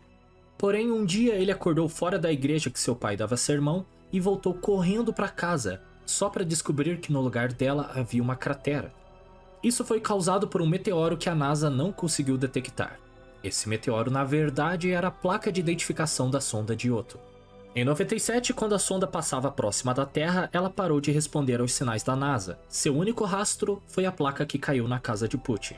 E ainda nessa placa haviam gravadas 14 palavras em uma mistura de inglês e italiano, e no verso havia uma profecia. E após isso estavam gravadas as coordenadas de uma cratera em Marte. E era exatamente nessa cratera que Cars estava de pé. Após explicar tudo isso para George, Fannier pergunta se ele sabe pilotar a nave. O detetive fica confuso com a questão repentina e responde que não. Pocoloco começa a chamar Fannier pelo rádio de comunicação, porém o capitão não responde. Então há um estrondo bem alto e Pocoloco para de responder. Narancia tenta avisar George que isso foi o som de um tiro, porém no meio de seu alerta, uma mão sai de dentro de sua boca e pressiona uma arma contra sua testa. Ela aperta o gatilho e sangue começa a jorrar da cabeça de Narancia enquanto ele cai para trás. Pucci escutou o que estava acontecendo pelo rádio e chama Narancia. Fannier o interrompe e começa um monólogo onde ele basicamente diz que a missão para Marte fazia parte de um acordo que ele fez com Cars. O capitão já havia feito contato com o Homem do Pilar quando ele descobriu a mensagem na placa que caiu na casa de Pucci. Após revelar isso, ele dá adeus ao padre e outro tiro soa pelo rádio. Fannier tenta contatar Soundman pelo rádio, mas não há resposta. Foi quando George olhou pela janela e viu que havia um enorme pilar de areia vermelha saindo de Marte em direção até H.G. Wells. George usa isso como oportunidade para tentar impedir Fannier. Ele pega uma faca que Narancia carregava e tenta acertar na garganta do astronauta. Porém, ele se desvia e dá uma joelhada na barriga do detetive. E como se isso não fosse o bastante, o capitão da nave ainda arranca a lâmina das mãos de George e o esfaqueia no ombro direito, incapacitando o braço dele. O pilar se choca contra a nave, a escotilha de entrada se abre e Soundman entra coberto dos pés à cabeça em areia. Fannier atira nele com seu stand, porém as balas são absorvidas pela armadura de Soundman, que tenta atacar o capitão com sua areia. Mas, já que até a cabeça dele estava coberta por areia, ele não conseguia enxergar o alvo. Por isso, George começou a procurar por Fannier no meio da areia que voava para todo lado. E foi aí que o George 2 percebeu que Fannier conseguiu chegar até uma das cápsulas de escape e tinha acabado de deixar a nave. Ele tenta contar isso para Soundman, que desfaz sua armadura para respirar. Porém, Fannier tinha deixado o Rear Window dentro da nave e a stand acerta um tiro na cabeça do astronauta, que morre instantaneamente. Bem quando parecia que o capitão ia escapar, Narancia, que tinha deixado um submarino pequeno com ele para se proteger do tiro, usa seu Das Boost para acertar um míssil na cápsula de escape, que explode na hora. Depois disso, George e Narancia embarcam no submarino grande e descem até a superfície de Marte. Logo depois de pousarem, a H.G. Wells explode. Quando tudo parecia calmo, eles escutam o som de alguém abrindo a escotilha de entrada do submarino. De repente, um dos canos da ventilação do stand começa a fazer um ruído estranho, como se houvesse água correndo dentro dele. O cano quebra e uma gosma estranha, como se houvesse água correndo dentro dele. O cano quebra... Por favor, abstenham-se de fazer piadas sobre que cano. Quebra e uma gosma estranha começa a sair. A gosma forma uma pilha de carne que rapidamente toma forma e se torna um homem. Cars estava dentro do Das Boot. Ele sorri e diz que é hora de voltar para casa. Confuso, George pergunta se ele tem uma nave e combustível suficiente para voltar. Cars responde que ele tem tudo o que precisa flutuando acima de Marte. E se você ainda não leu o livro, se prepara, porque essa parte é bizarra demais até pros padrões de JoJo. Olha aí, velho, cara, agora que vai estar bizarro pro padrão... Enfim, pros padrões... Caralho, não sei falar não. Pros padrões de Jojo. Cars revela que já que ele é a forma de vida suprema, ele é totalmente imortal e sobrevive até mesmo ao fim do universo, que quando acaba recomeça de novo, e junto com ele a própria história, só que com pequenas alterações. Ele também diz que a terceira lua de Marte é na verdade uma aglomeração de 36 Cars. Apesar de eu achar essa parte incrivelmente estúpida, logo depois dela tem uma cena que eu gostei muito, tanto por ser bem criativa quanto por parecer muito com algo que o próprio Araki escreveria. Imediatamente depois de Cars explicar o que a Lua era, ela começa a se despedaçar em outros Cars que caem na superfície de Marte, junto com várias sondas de Ioto, que foram pegas nos universos anteriores. Então os Cars começam a construir uma nave para voltar para a Terra e eles começam a desmontar as sondas com uma precisão surpreendente. E se caso faltasse alguma peça ou material, eles transformavam o próprio corpo naquilo que precisavam. Caralho. Depois que a nave fica pronta, Cars sugere que Naran se encolha o Das Boot até o tamanho que só caiba ele e o George dentro. Então Cars carrega o submarino para dentro da nave e Narancia recolhe o stand para dentro de seu corpo. George 2 decide perguntar por que só agora que Cars estava tentando voltar. Ele responde que antes ele não tinha material suficiente para voltar em segurança. Além disso, ele já tinha feito um acordo com Fannier, e nesse acordo, se o presidente garantisse a volta dele para a Terra, ele não devoraria nenhum cidadão americano. É um momento interessante, eu ainda não entendi porque ele não foi para Marte sozinho ou com alguém que soubesse do acordo dele. Isso proparia a necessidade de matar a tripulação, é verdade. Quando o Homem do Pilar menciona que ele devora humanos, o George 2 fica assustado e pergunta se isso era verdade. E a resposta do Cars é mais ou menos: sim, por que tu acha que eu deixei vocês entrarem na nave? Vai demorar 6 meses para chegar na Terra e só tem 4 horas de oxigênio aqui. Você vai deixar eu te comer ou não? E aí eles reparam que o Putty também estava dentro da nave e que ele estava coberto de areia vermelha. E por isso deu pra perceber quem salvou ele. Putty estava escutando a conversa e repete a parte dos 36 Cars pra si mesmo porque ele acha que isso pode estar ligado com um trecho da profecia que estava escrita na placa da Giotto. Eles decolam de Marte e o celular pedra começa a tocar. Era Bucciarati querendo novidades sobre a investigação do Diavolo. George explica toda a situação e Bruno responde que é melhor ele parar de perder tempo porque ele ainda tem reféns em Morio. O detetive retruca dizendo que sabe como eles tratam os civis e menciona um massacre que ele viu no porto da ilha Nero Nero. O Bucciarati fica confuso, já que ele tinha ordenado que a Paixone não matasse ninguém. Porém, ele acredita em George porque ele, abre aspas, não sente cheiro de mentira.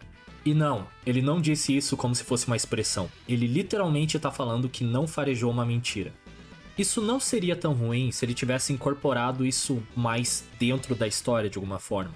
Eu sei lá, é só que parece meio superficial, sabe? Parece que ele só tá mencionando isso por conta de ser uma referência ou de ser uma cena que ele gosta. Você podia facilmente alterar esse trecho pra ele dizendo: eu acredito em você, que não ia mudar nada. Eu sei que vocês vão pegar no meu pé por eu não gostar disso e de muitas outras cenas e trechos, mas pra mim o livro é bem consistente mesmo. Ele tem ideias e conceitos que parecem interessantes, mas só alguns deles funcionam bem na história. Os outros são mencionados... Que isso, cara. Pra mim até agora tá perfeita a narrativa, velho. Tô entendendo tudo. Cara, os stands é bem legal. A criação do mundo, né, velho, que é um critério que eu gosto de falar, também tá muito foda. Assim, cara, incrível.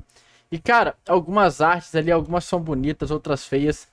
Eu acho que tem um motivo por trás disso, velho. Teve uma parte ali que o cara tava meio de lado, assim, com a perna parecia meio grande, assim. Aquilo lá claramente é referência a uma pintura muito famosa, ao qual eu não vou lembrar o nome agora. Então, cara, é muito bom. O que aconteceu minutos atrás? Pô, o cara lá ele tá prestando atenção na obra, velho. Pô, vou voltar só um pouquinho, hein. Meu pé por eu não gostar disso e de muitas outras cenas e trechos, mas... pra mim o livro é bem consistente mesmo. Ele tem ideias e conceitos que parecem interessantes, mas só alguns deles funcionam bem na história. Os outros são mencionados e depois deixados de lado. Tem vários momentos que o autor insere uma referência a algo específico de uma parte, mas que não influencia em nada na história, e só serve pra dar aquela piscadinha e dizer: se lembra disso? Cara, mas eu vou defender o livro, porque, cara, quando tu vai fazer uma redação, tu tem uma história muito bem encaixada. Só que aí o editor vira e fala: olha, mas você precisa completar as 30 linhas para poder o livro ser publicado. Então ele teve que adicionar alguns elementos a mais ali, prolongar algumas falas, tá ligado? Só pra dar as 30 linhas ali pra ele entregar o livro completinho da forma que deve, tá ligado? Embora parte 5 dizendo que o livro é bom, só porque tem a Passione. Funcionam bem na história. Os outros são mencionados e depois deixados de lado. Tem vários momentos que o autor insere uma referência a algo específico de uma parte, mas que não influencia em nada na história, e só serve pra dar aquela piscadinha e dizer: se lembra disso? É claro, é igual a menina que a gente acabou de ver no filme de Transformers. Ela tá ali porque ela tem uma importância muito grande na narrativa. Ela é o elo, my family, do protagonista, tá ligado? Igual aqui, cara, tudo tá interligado, velho. Pô, perfeito. Bucciarati deduz que Seco deve ter usado seu stand Evil Dead para esconder uma parte da ilha do resto da Paixone. Their deep, dark fantasies. Bucciarati dá os parabéns para George Joestar e em seguida desliga a chamada. Ao ouvir isso, Cars fica intrigado e pergunta se ele é um JoJo. Ele também decide que vai devorar George 2 por último, já que ele quer ouvir como ele chegou no espaço. Fim do capítulo 10. Agora a história começou a puxar a parte 6 e Pô, começa esse capítulo foi longo, hein? Acho que foi o maior de todos. Ah, tá até aqui embaixo aqui, ó. É, foi o mais longo de todos, ó. a virar uma lambança de elementos de todas as partes. Eu odeio esse negócio das palavras. Era pra ser tipo uma trilha de pistas que, conforme a história progride, vão sendo encontradas. Mas isso só deixa a história desnecessariamente complicada. E se você achou que era só isso, se prepara, porque a escala da história fica maior ainda. Época dos Flintstones, pô. George começa o capítulo contando que um aumento na taxa de falhas mecânicas em aviões gera rumores sobre a existência de gremlins. Eles supostamente são pequenos, magros e não têm olhos, o que lembra George do menino que o mordomo viu. Ele decide investigar os gremlins porque ele acha que talvez eles estejam relacionados com a morte de Kenton, por isso ele carrega uma câmera no seu avião. Mas antes que ele conseguisse fotografar um gremlin, George tira foto de um avião que ele reconhece de um projeto que Steven criou. Só que Steven deveria estar na França.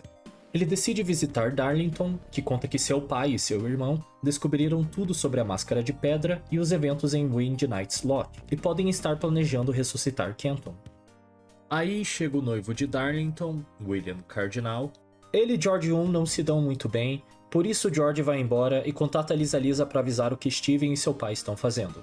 Ela diz que cuidará de tudo, e depois disso George acaba entrando para a Força Aérea, onde ele patrulha o Mar do Norte com seu amigo Jim. Um dia eles encontram caças alemães e acontece uma luta que eu gostei bastante. Ela é bem dinâmica e rápida e tem um monte de aviões fazendo um monte de manobras e tudo mais. Me lembrou um pouco do desenho do Pegue o Pombo. O avião de Jim é atingido e ele cai em direção ao mar. Porém, George consegue salvá-lo antes de atingir a água. Após isso, eles abatem os caças inimigos, porém um gremlin aparece e faz um furo no tanque de gasolina do avião. George consegue tirar uma foto da criatura, mas ela ameaça matar ele e sua família e em seguida desaparece. George se vira para Jim para perguntar se ele também tinha visto o monstro, só que ele não responde e ao invés disso fica com suas mãos na garganta e não consegue falar. E agora acontece uma cena que tem um gore bem pesado, até pros padrões de JoJo. O Jim enfia as mãos na boca e começa a puxar os órgãos dele pra fora. Ele arranca a língua, o estômago, ele puxa até um pedaço da própria costela. Enjoado com o que estava acontecendo e sem mais opções, George é obrigado a fazer um pouso de emergência no meio do mar. Quando ele finalmente consegue pousar, Jim já estava morto. George decide descansar um pouco e de repente escuta o motor de um avião se aproximando. Ele olha para cima e vê Lisa vindo em sua direção num avião que George reconhece na hora. Era o avião projetado por Steven. Elizabeth está tão preocupada com George que ela pula do avião antes mesmo dele aterrissar. Ela usa Ramon na água para amortecer a queda. Cara, uma coisa que aquela hora lá que o Void, acho que o Void percebeu que eu reparei e o Lai acabou não percebendo. Cara, esse traço simplificado assim, velho, sem muitos detalhes, cara, fica meio esquisito, velho. Parece, sei lá, mano, isso aqui. Parece que tudo aqui é o corpo da personagem, tá ligado? Mas eu entendo que é o vento soprando o vestido assim, tá ligado? Sei lá, eu acho estranho. Vai ficar o resto da vida na frente da tela. É claro, velho. A vida é muito curta pra gente acompanhar tanta coisa. Mas o máximo que der a gente vai acompanhar. Relaxa que o Laí, meu filho, vai estar aqui no meu lugar aqui. Ele vai dar prosseguimento nas coisas. Bota aí, hein, Laí. Dick Vigarista aí na lista, hein? Queda, o que deixa George impressionado. Ela diz que só sabia onde encontrá-lo porque Tom Petty previu que ele cairia naquela região. Ela veio com Steven porque ele era o piloto que estava mais próximo. Após se desculpar por fugir do país, Steven jura que não matou sua irmã e explica para George tudo o que aconteceu com ele. Ele falou que alguns meses antes de sua morte, Kenton encontrou uma criatura enquanto voava nos penhascos. Era um duende sem olhos que falava espanhol e que quase a derrubou do planador. O monstro também disse o nome de George antes de desaparecer. A explicação dos irmãos nunca terem mencionado isso pra alguém antes é que eles já estavam tão acostumados com coisas estranhas, como por exemplo as asas do Steven, que eles não acharam nada demais. Ok, tá, olha só. A Kenton só morreu porque não levou um duende macabro a sério. Se tivesse contatado a polícia, nada disso teria acontecido. Parando pra pensar agora, a morte dela foi burrice e poderia facilmente ser evitada se ela tivesse contado pra mais alguém. Ou pelo menos podiam ter achado um culpado mais fácil, eu não sei. Ela podia ter contado pra família dela, que já sabia sobre as asas de Steven e não ia estranhar isso tanto. Isso também ia evitar o julgamento do George. Eu não tô dizendo que é pra remover a morte dela da história, mas esse último pedaço de informação que ela e o irmão dela já sabiam que tinha algo errado, mas não deram bola por meses, torna a morte dela muito estúpida. Que isso?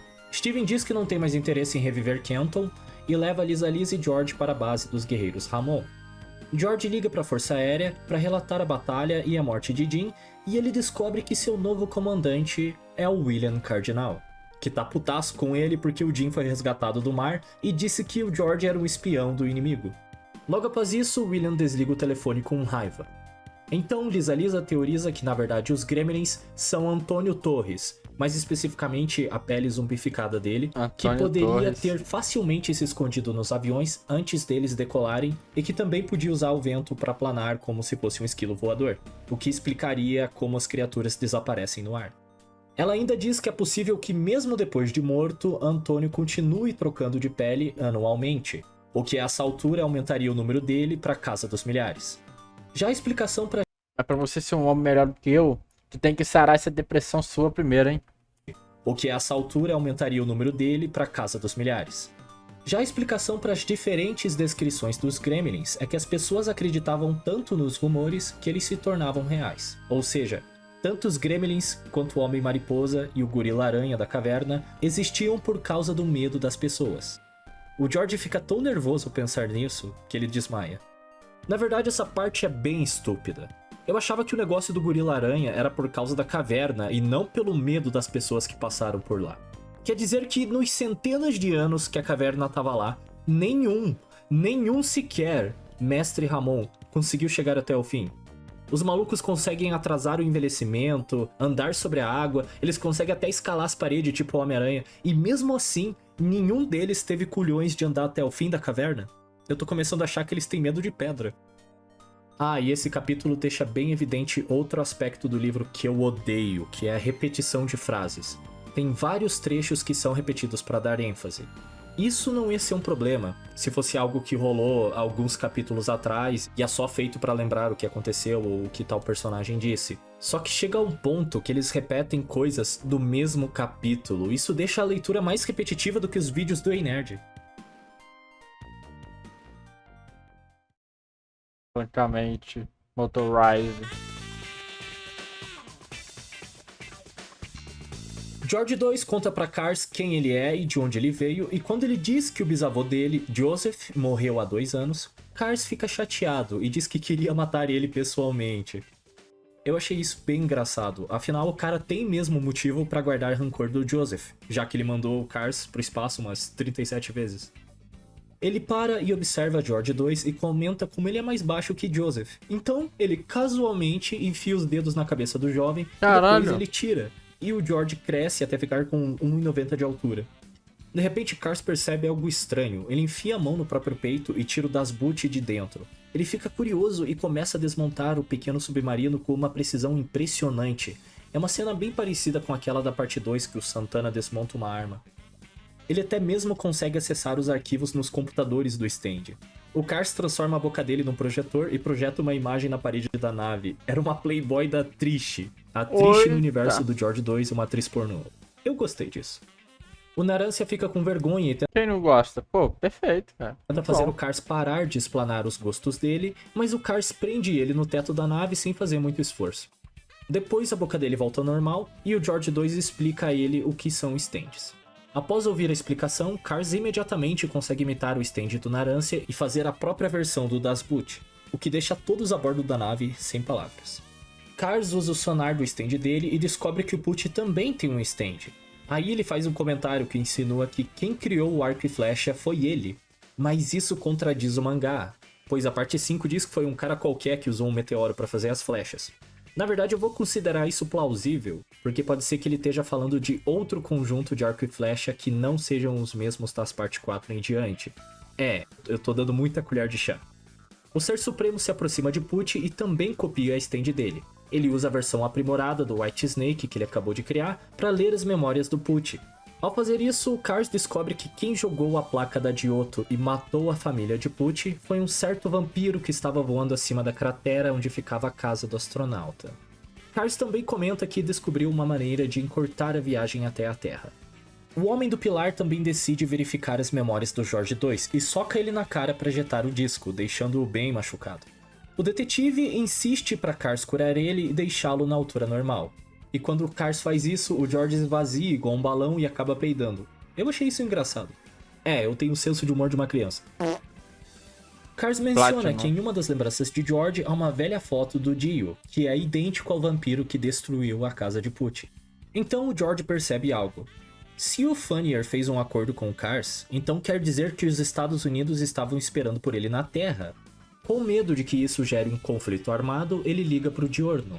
O gangster conta que a mídia inventou uma narrativa de que Moro e Nero Nero foram sequestradas por terroristas e que o exército americano está se preparando para bombardear as ilhas. Ele também relata que casos estranhos de pessoas atacando umas às outras começaram a surgir ao redor do globo, como se fosse uma epidemia zumbi. Tem até relatos de zumbis voadores. Temendo que o pior aconteça, George decide ajudar e pede que Cars faça uma cópia do Das Boot para ele. Porém, já que era uma versão do stand feita para o corpo do Ser Supremo, quando ele coloca isso na cabeça, ele explode. Antes que a alma do detetive fosse pro além, o Cars rapidamente regenera o corpo de George e o ressuscita. Dessa vez com a cópia certa do Das Boot, George e os outros se aproximam da órbita da Terra e aqui rola uma cena bem legal, onde ele e o Narancia usam os assistentes deles para neutralizar os navios e aviões americanos que tentavam bombardear as ilhas. Eles conseguem fazer isso sem matar ninguém. Depois, quando eles estavam começando a cair na Terra, Bucciarati liga para George e avisa que encontraram os corpos de Yoshikage, Kira e Diávolo simultaneamente. O Pucci olha pela janela da nave e vê a casa da flecha cruzada e as barreiras das ilhas e identifica... mas é assim que ele seria, né, velho? No anime lá, só que não teve oportunidade, né? Pucci olha pela janela da nave e vê a casa da flecha cruzada e as barreiras das ilhas e identifica isso como sendo mais sinais da profecia escrita na placa da Giotto. E então eles caem em cima de Morio, fazendo a cidade virar de ponta cabeça e revelando uma ilha maior ainda no meio do oceano. Essa ilha era a Inglaterra.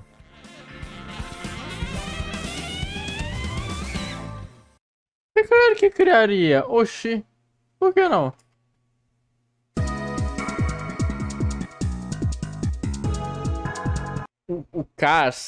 O próprio Cars já é um stand. O stand dele é criar coisas impossíveis. Ele, Cal, se tornou a criatura perfeita, né? Um deus na Terra. O stand dele teria a ver com isso. Deus, tá ligado? Ele poderia criar tudo que ele quisesse. Faz completamente sentido aqui. A obra tá muito fiel ao original e eu tô curtindo muito. Capítulo 13. Esse capítulo aqui tem bastante ação. Na verdade, ele é um dos melhores do livro. Após acordar, George conta pra Lisa sobre a ligação que acabara de fazer e ela deduz que Antônio deve ter esvaziado o corpo de Jim e então o possuído, o que o permitia não só andar sobre o sol, mas também se infiltrar em bases aéreas. Todos os presentes ficam surpresos quando pensam na possibilidade de existir milhares de Antônios que sabem pilotar aviões. E então, a base dos guerreiros Ramon começa a ser bombardeada, o que força George 1, Lisa e Steven a lutar contra aviões inimigos que são pilotados por zumbis. E no meio da luta, Elizabeth diz que ela e George deveriam se casar. Após facilmente derrotar os zumbis, George percebe que algo está errado. E então ele se lembra da ameaça que Antônio fez a ele, e decide ligar para alguns amigos de Londres que o informam que alguns aviões ingleses estão voltando para casa. Temendo que seja outro ataque inimigo, os três rapidamente voam para Londres, que já está sendo atacada quando chegam. O George dá um tutorial básico para Lisa de como pilotar e ela começa a usar o Ramon nos zumbis para roubar os aviões. O Steven sai voando por aí e rouba outro avião quando o que ele pilota fica muito danificado. E os dois acabam salvando o George quando ele fica em apuros. E após o combate, os guerreiros Ramon vasculham o chão e matam os zumbis que sobreviveram. Por ter ajudado a salvar Londres, Steven é perdoado das suspeitas de ter matado Kenton e finalmente volta para casa. William Cardinal acaba levando crédito pela batalha e é promovido a comandante da Força Aérea, mas ele também fica machucado e é forçado a usar uma cadeira de rodas. Logo após essa luta, a Primeira Guerra acaba.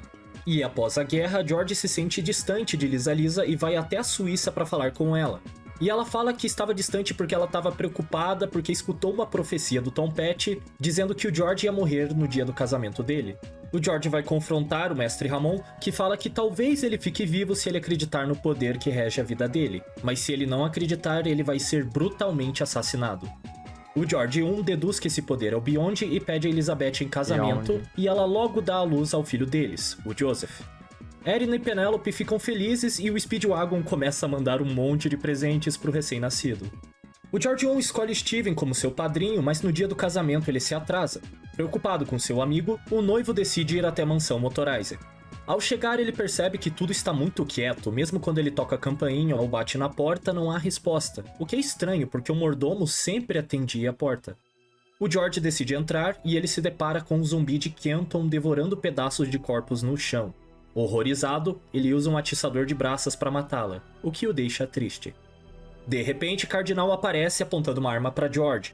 Ele conta que transformou Kenton em zumbi para tentar usá-la na guerra. Mas no meio do monólogo dele, o George I usa o atiçador para acertar a mão do Cardinal e jogar a arma longe. Nesse momento é revelado que o Antônio Torres estava escondido dentro do Cardinal e o George tenta correr para pedir ajuda, mas no meio do caminho encontra os corpos de Darlington e Steven, que estavam começando a se reanimar. Caralho. E antes que ele pudesse fugir, ele é ferido e fica incapacitado. O Antônio conta que recebeu ordens de invadir a Inglaterra com as cópias voadoras dele, que agora já alcançavam a casa dos 900 mil. Antes que ele pudesse matar George, o noivo se lembra da profecia de Tom Petty e começa a pensar sobre Beyond e Tsuku Mujuku. Então ele puxa o mesmo dicionário de japonês que recebeu de presente do amigo dele anos atrás, e antes que você pergunte, não é explicado porque ele estava com o dicionário. O George I começa a analisar os kanjis do nome do Tsuku Mujuku e percebe que tem vários significados e não sei o que. É um trecho bem anticlimático, porque ele quebra o embalo da cena anterior e tira um pouco da sensação de perigo da situação, só pra explicar o nome de um personagem que nem tá ali. Pelo menos até agora, porque o fantasma de Tsuku Mujuku aparece e teleporta o George pra Morio em 2012. Um pouco depois, Lisa Lisa chega na mansão e acha pedaços ensanguentados das roupas de George e pensa que ele morreu. Ela fica furiosa e acaba com os zumbis da casa. Penelope, ao saber sobre George, fica tão brava que faz uma sala trancada usando os Antônios voadores e acaba cobrindo o mundo inteiro. Fim do capítulo. Eu só não entendi uma coisa. Se esse capítulo estava sendo narrado na perspectiva do George I, então como ele sabia o que a Penelope fez quando ele não estava presente? Contaram pra ele depois? Eu não sei, o livro não esclarece. Eu sei que é uma reclamação boba, mas é um detalhe inconsistente com meu irmão, uma obra bem feita dessa, ficar anotando detalhe demais também, né, velho? É caçar muito pelo em ovo. Isso aqui é perfeito. de narração da história. Isso acontece nesse trecho.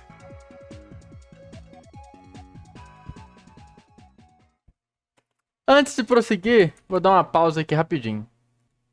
Roubei um passatempo da minha mãe ali, velho. Peguei uma aguinha lá, fui no banheiro, né? Ela vai zangar comigo amanhã.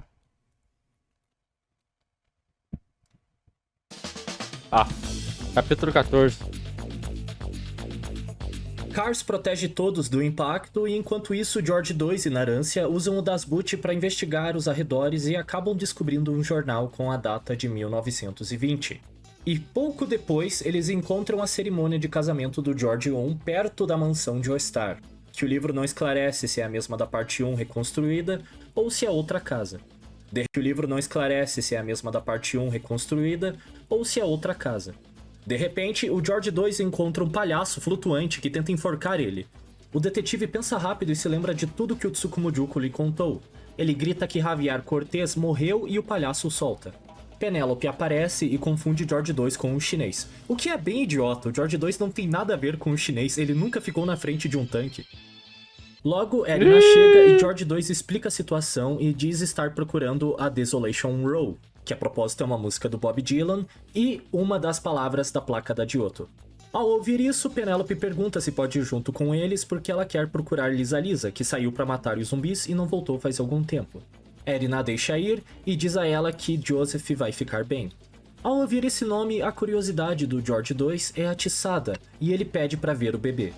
O jovem detetive pensa um pouco sobre o Joseph do universo dele e acha engraçado comparar os dois, quando de repente Cars aparece no quarto e surpreende a todos. O detetive fica apreensivo porque ele acha que o Ser Supremo queria vingança, mas Cars garante O biscoito tá todo quebrado, viado. Puta que pariu. que não mata crianças. Com todo o respeito, ele não passa de uma criança. Uma criança? Isso é verdade. É exatamente por isso que ele deve morrer. Já que estou vendo que você não vai conseguir, então eu vou demonstrar para você. É sério que é o Bellamy que dubla ele, velho? É assim que se faz. Vamos! Penelope conta ao grupo de George 2 tudo o que aconteceu no universo dela, e quando chega na parte que o George 1 morre, o livro vira uma mistureba de números porque eles tentam calcular exatamente quantos Antônios existem. Podia ser um trecho interessante se não parasse totalmente a história. O leitor já sabe que existem muitos deles. A gente não precisa saber o número exato se não for relevante para a história. E não é! Essa parte me deixou um pouco irritado, porque é uma página e meia só disso. E parece que só tá lá pra encher linguiça e babar o ovo do Cars, que fica corrigindo a matemática dos outros.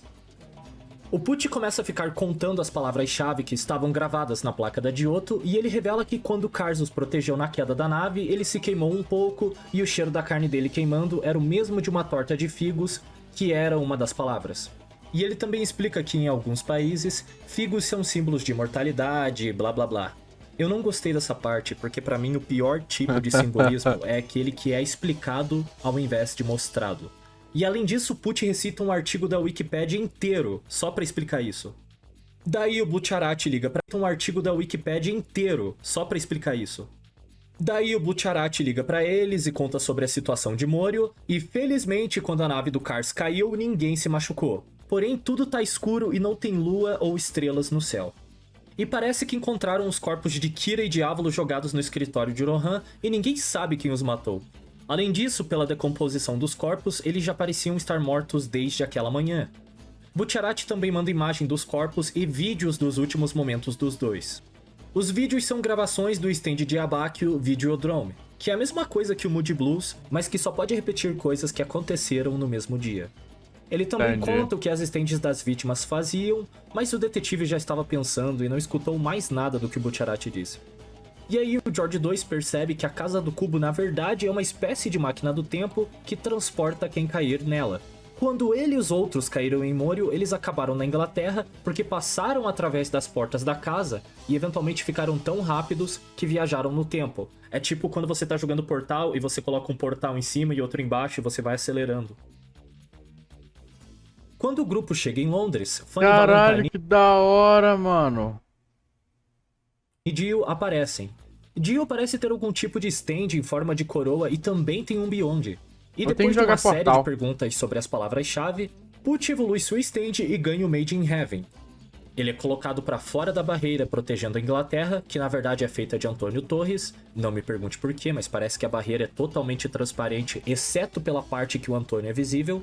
E ele ficou assim depois que a Penelope usou o poder dela no capítulo anterior.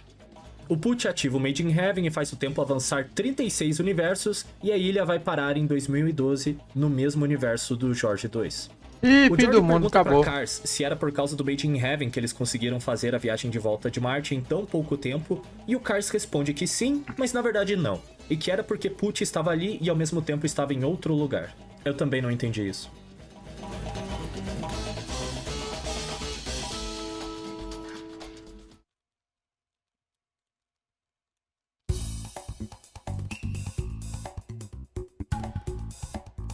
O George 1 acorda de repente e se vê deitado numa cama na casa da Flecha Cruzada. Ele fica perplexo porque suas feridas foram totalmente curadas, e devido a um mal entendido, ele e Vinegar Doppio começam a lutar.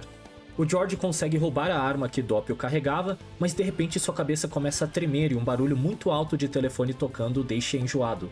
Isso era obra do stand de Doppio, que podia transformar qualquer coisa em telefone, e de algum modo ele colocou dentro do crânio do George 1. O soldado atira na própria cabeça e arranca um pedaço dela, o que faz o ruído parar. É uma luta que começou por quase nada, mas é um trecho bem legal.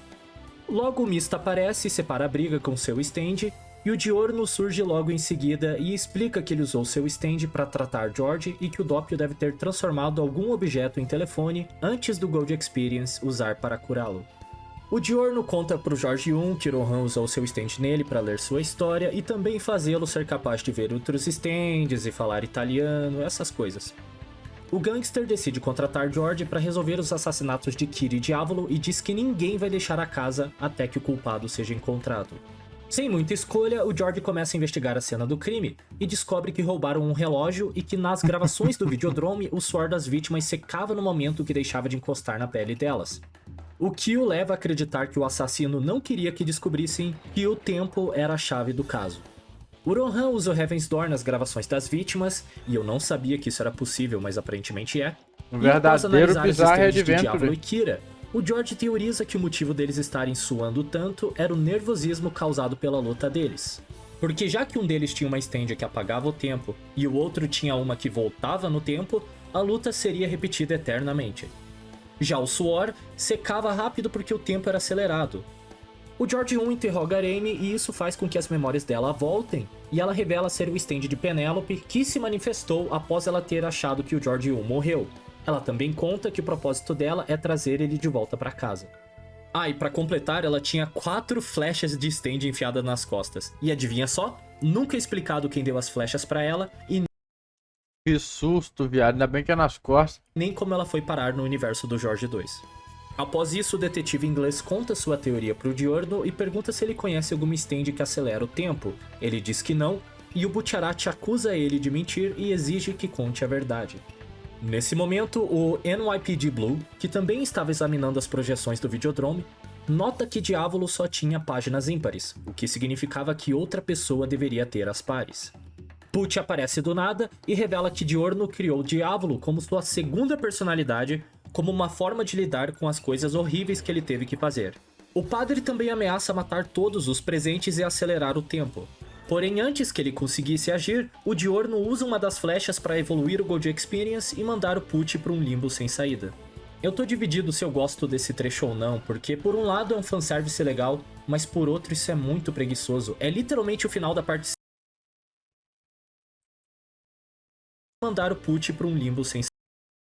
É um duelo que muita gente teoriza, né? Um bagulho que muita gente queria ver. Diurno conseguiria vencer Enrico Pucci? Saída. Eu tô dividido se eu gosto desse trecho ou não, porque por um lado é um fanservice legal, mas por outro isso é muito preguiçoso. É literalmente o final da parte 5, só que com 4 flechas ao invés de uma.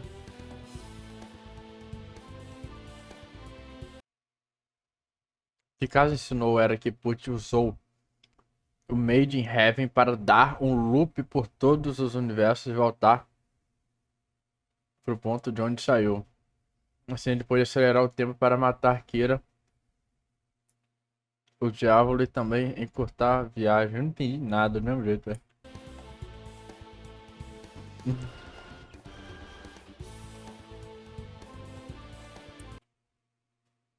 Foi isso que eu entendi da parte do sim e não. Se você tem outra teoria, me conta aí nos comentários.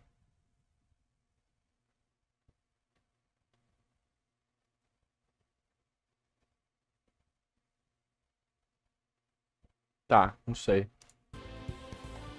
O Rohan aproveita que o Diurno estava distraído e usa o Heaven's Door nele.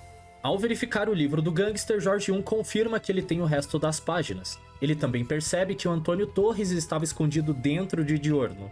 O zumbi conta que ele é a pele original que se escondeu nas malas de Tsukumojuku e veio com ele através do Triângulo das Bermudas.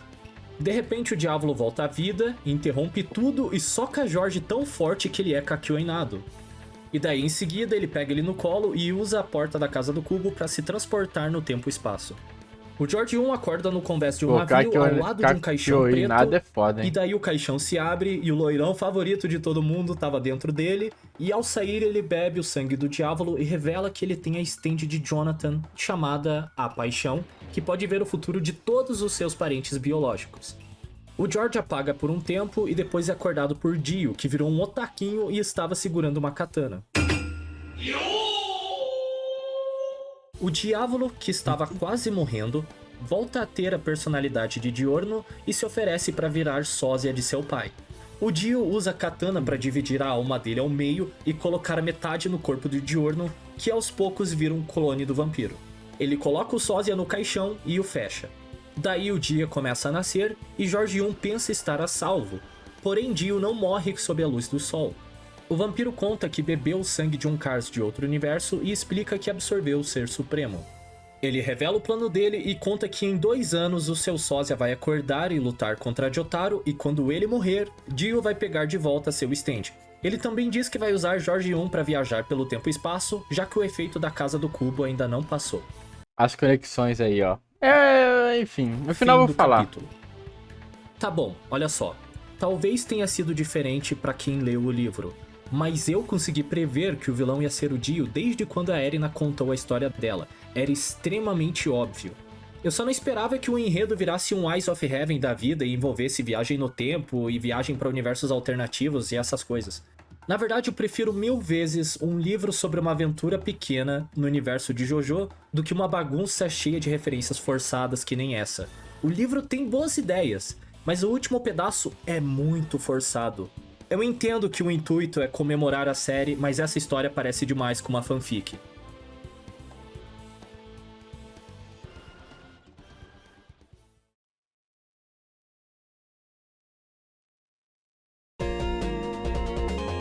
Capítulo 16. Após a luz do Made in Heaven acabar, Kars e Dio saem na porrada numa luta ridiculamente exagerada e legal, onde cada soco que eles dão explode o inimigo só pra ele se regenerar e revidar. Penélope, Narance e Jorge 2 assistem tudo e ficam com medo. Logo depois, eles encontram Lisa Lisa, que finalmente conhece o Jorge 2. E então outro Fanny aparece e leva o detetive japonês para outro universo e explica para ele que a história se repete com pequenas variações em cada universo e que as únicas singularidades que não se repetem são o cadáver do santo e o próprio Jorge 2. Quando Fanny o manda de volta para Londres, Kars e Dio ainda estão lutando. Porém, Dio conta com o auxílio de um Fanny alternativo que tem o D4C e consegue mandar Kars para outro universo. Porém, o Ser Supremo havia enrolado um de seus cabelos no pescoço do Jorge 2 e o puxa até uma versão alternativa de Morio. Pra quem não entendeu é o seguinte, ó, tem o D4C, que tem os universos alternativos, e tem o universo do Jorge 2. Digamos que é assim, ó, o D4C, ele dá um passo pro lado em outro universo, enquanto o universo do Jorge é um ciclo que só vai pra frente e pra trás, entendeu? Beleza, vamos continuar. O Kars usa o White Snake para ler as memórias do Jorge 2 e após se recuperar, o detetive liga para Bucciarati, que conta toda a situação do capítulo anterior. Após isso, eles fazem algo que eu achei bem inteligente, que é procurar o Kawajiri Kozako deste universo, que a propósito não era o Kira, mas estava sob o efeito do Bites the Dust. E eles intencionalmente ativam a habilidade para voltar no tempo 1 hora e voltar para Londres, onde o Dio estava. Porém, para manter a memória do que ia acontecer, o Kars engole o Jorge 2, já que o detetive tinha uma teoria de que ao fazer isso ele ia isolar o efeito da bomba e se lembrar de tudo o que aconteceu. De volta em Londres, Jorge 2 consegue avisar Kars antes que ele caísse na armadilha de Fanny, o que deixa Dio bem puto. Kars usa uma versão suprema do The Word para derrotar Dio e começa a encher ele de discos de stand como forma de tortura. E bem quando parecia que o vampiro ia explodir, Dio se esfaqueia com uma das flechas e rouba o controle do Simon de Kars, ao mesmo tempo que seu corpo se divide em 9 partes. Os pedaços de Dio começam a flutuar para fora da barreira de Antônio e ele ativa o Made in Heaven Supremo Requiem. Não, eu não inventei isso. Esse é o nome do stand que o Dio usa. Logo, Fanny percebe que na verdade o cadáver do santo que ele queria proteger era o corpo de Dio Brando.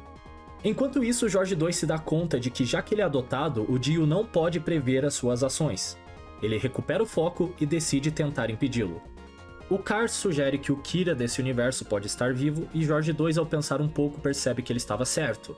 Isso não explica porque não descobriram isso durante a investigação do Jorge 1, mas tudo bem. Eles vão confrontar Kira, que tinha roubado a identidade do assistente do prefeito, e Kars explica que mesmo explodindo suas vítimas, elas ainda deixaram vestígios de DNA no assassino. Ele então dá vida a esses vestígios e cabeças humanas começam a brotar do corpo do Kira, o que deixa ele em estado de choque. Kars rouba o Killer Queen e usa o Bites the Dust nele mesmo e no resto do pessoal para voltar até o segundo universo onde Dio estava. Embaixo da igreja onde o cadáver estava escondido, Jorge 2 encontra Lucy Steele, Dio, que era só uma cabeça, e o cadáver do Diego Brando alternativo.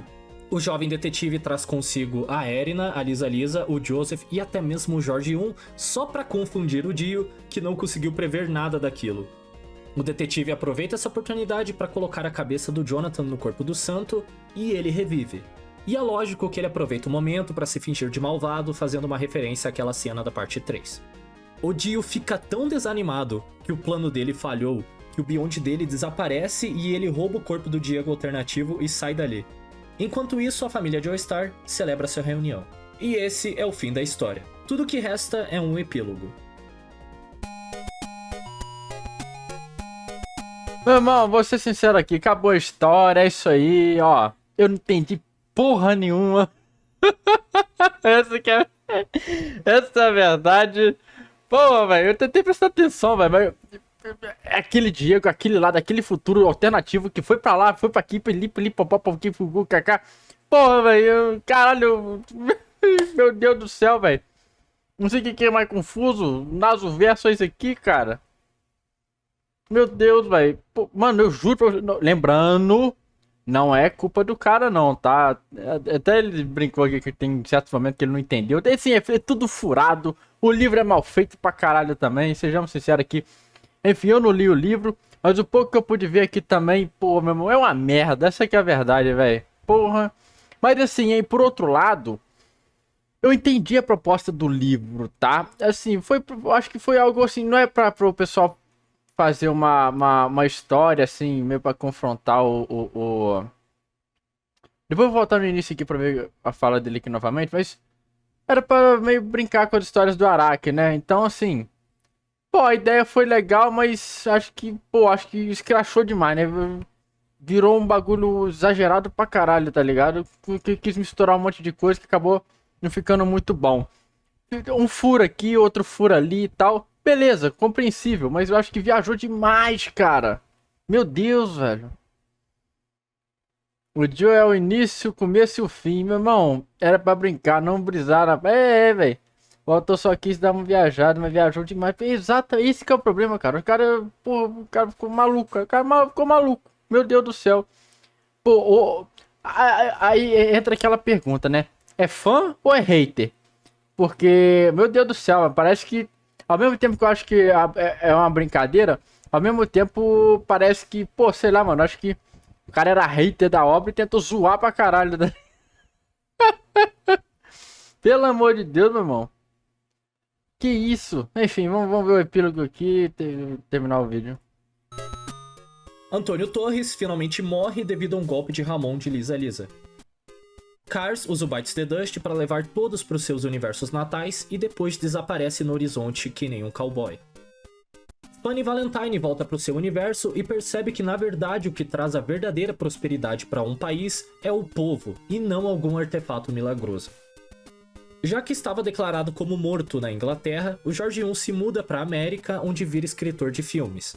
Ele espera ansiosamente Lisa se mudar para os Estados Unidos com ele. Nijimura Fukashigi, a contraparte de Okuyasu do universo do Jorge 2, faz intercâmbio nos Estados Unidos, o que deixa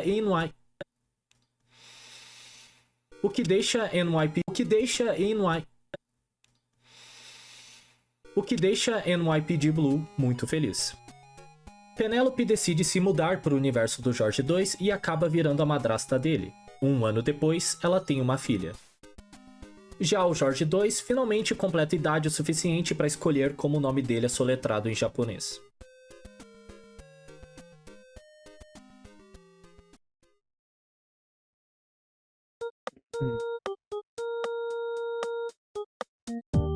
Antes de encerrar, eu queria falar sobre alguns pontos do livro que eu achei estranho. Meu irmão, é aquilo que eu sempre falo, velho. Quando envolve multiverso, assim, dimensão alternativa, pô, tem que ser algo simplificado, velho. Se querer inventar demais, vai ter furo, cara. Não vai ter jeito, vai ficar difícil de entender, tá ligado? Vai ficar maluco. Cara, é pouquíssimas obras, tá ligado? Que fazem isso bem feito. Não é algo exagerado pra caralho. Geralmente não envolve várias linhas do tempo, tá ligado? É algo mais simples, tá ligado? Passado, presente, futuro, ou uma dimensão ali, ou duas no máximo, tá ligado? Quando envolve várias coisas assim, meu Deus do céu, cara, é muito louco, velho. estranhos ou sem desfecho. Voltando um pouco para aquilo que eu disse antes sobre a Lisa Lisa não avisar ninguém sobre o Dio ou o Cars estarem vivos. Isso, meu querido, eu confesso que eu nem lembro mais disso aí, velho. Antes sobre a Lisa Lisa não avisar ninguém sobre o Dio ou o Cars estarem vivos. Tô brincando, eu lembro. Pode ser que ela fez Esse isso aí eu porque ela lembro. não queria mexer com a linha do tempo ou sei lá o que. Mas a história do livro inteira é sobre isso. Ela já conheceu gente do futuro e já ficou sabendo o destino do filho. Então o que tem de mais contar o que ela sabe? Quantas vidas isso não ia salvar? E o que aconteceu com o Jonathan depois que ele reviveu? Mori e Nero Nero voltaram pro lugar de onde saíram? E o que aconteceu com a Inglaterra que estava no universo do Jorge 2? Por que no capítulo 4 a vida do Jorge 2 estava listada como mentira? Quem falsificou? A vida dele não devia ser única, já que ele é uma singularidade que não se repete em nenhum universo? Ah, e também não é esclarecido o que aconteceu com os zumbis do universo do Jorge 2. Mas, já que ele teve um final feliz, eu acho que eles foram exterminados. A essa altura já tá bem evidente que feliz, eu acho que eles foram exterminados. A essa altura... Ah, eu não consegui pausar, mano. Como é que faz pra voltar frame por frame? Eu não sei usar essa ferramenta do YouTube. Que volta frame por frame, vocês conseguem? Vou tentar ficar pausando aqui. Já que ele teve um final feliz, eu acho que eles foram exterminados. Vou tentar usar minha precisão. Ai, eu não deu do mesmo jeito, cara. Qual mais fácil, uma Naso Verso ou George Joyce? Pô, Naso Verso mesmo. Que isso? Fate é obra-prima perto disso aqui.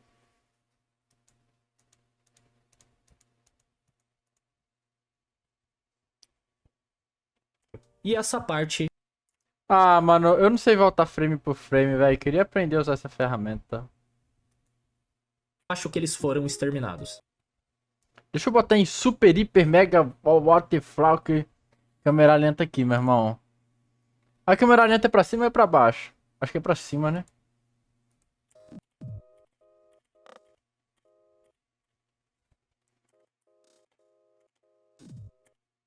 Aê, consegui, pô! Sei usar essa mecânica frame por frame, não. Quebrei meu recorde de perguntas consecutivas. Caramba, velho. Meu Deus do céu, mano. Deixa eu botar aqui pra velocidade. Ó. Mas tudo é explicado em um momento ou outro de forma coerente.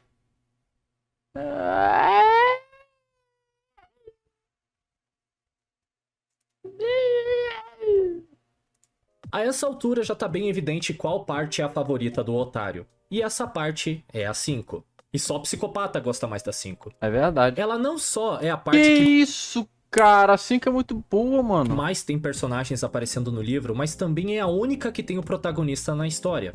O Joseph não conta porque ele é um bebê e a versão velha dele que aparece não é nem a mesma das partes 3 e 4. Eu até entendo que por causa do período de tempo do Jorge 1, ele não poderia interagir com outro Jojo além do Joseph, e já o universo do Jorge 2 é um universo alternativo, então aparecer outro Jojo tá fora de questão. Mas mesmo assim, né, tem sempre aquele negócio de viagem para o universo paralelo e não sei o que. Ele podia ter arranjado alguma desculpa pra aparecer outro protagonista. Eu também achei que a parte do Homem-Mariposa ia voltar a ser relevante no final da história, mas não. Ele e o Gorila Aranha só servem pra reforçar aquele conceito de que o medo torna as coisas reais. E como eu disse antes, George Joestar é o melhor pior livro que eu já li. Ele tem trechos tão ridículos e exagerados que são bons e outros que são ruins. Eu sei que eu tô sendo chato, isso, cara? mas é a verdade.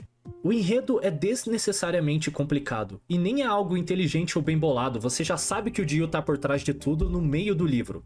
Falando no Dio, eu só queria destacar que o objetivo dele era literalmente se tornar Jesus. E é isso. Se tivesse que dar uma nota, eu acho que 5 de 10 seria apropriado. Que isso, cara, velho? Passou um cobertor em cima dessa obra aí, velho. 5 de 10, velho. Não pode. Que isso, velho.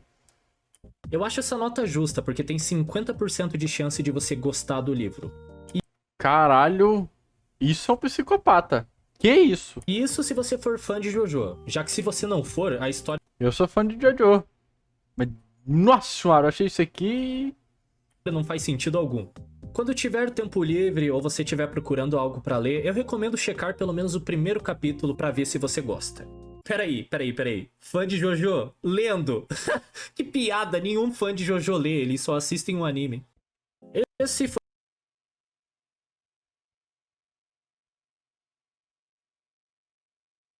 Ô, meu irmão.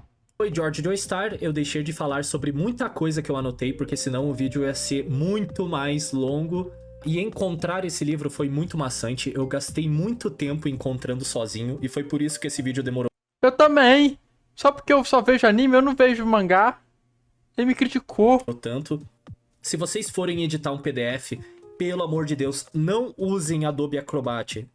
Eu espero que vocês tenham gostado do livro, porque depois disso eu quero fazer um vídeo mais curto e sobre outro assunto. E se você quiser me ajudar a continuar fazendo mais análises e reviews como esse, considere assinar o Membros do canal. É só R$ 2,99 por mês e você ganha tudo isso aí da tela e a minha gratidão. Assine membro aqui no canal também. Membro é baratinho, rapaz. 2 conto. Eu trago o seu pedido na hora. Fechou? E se você quiser ajudar um pouquinho a mais, né? R$5 tu vira membro alfa e tu vai ganhar um salve, né? No início dos vídeos. E talvez eu crie uma categoria a mais aí, só pra, não sei. Tchau e até a próxima.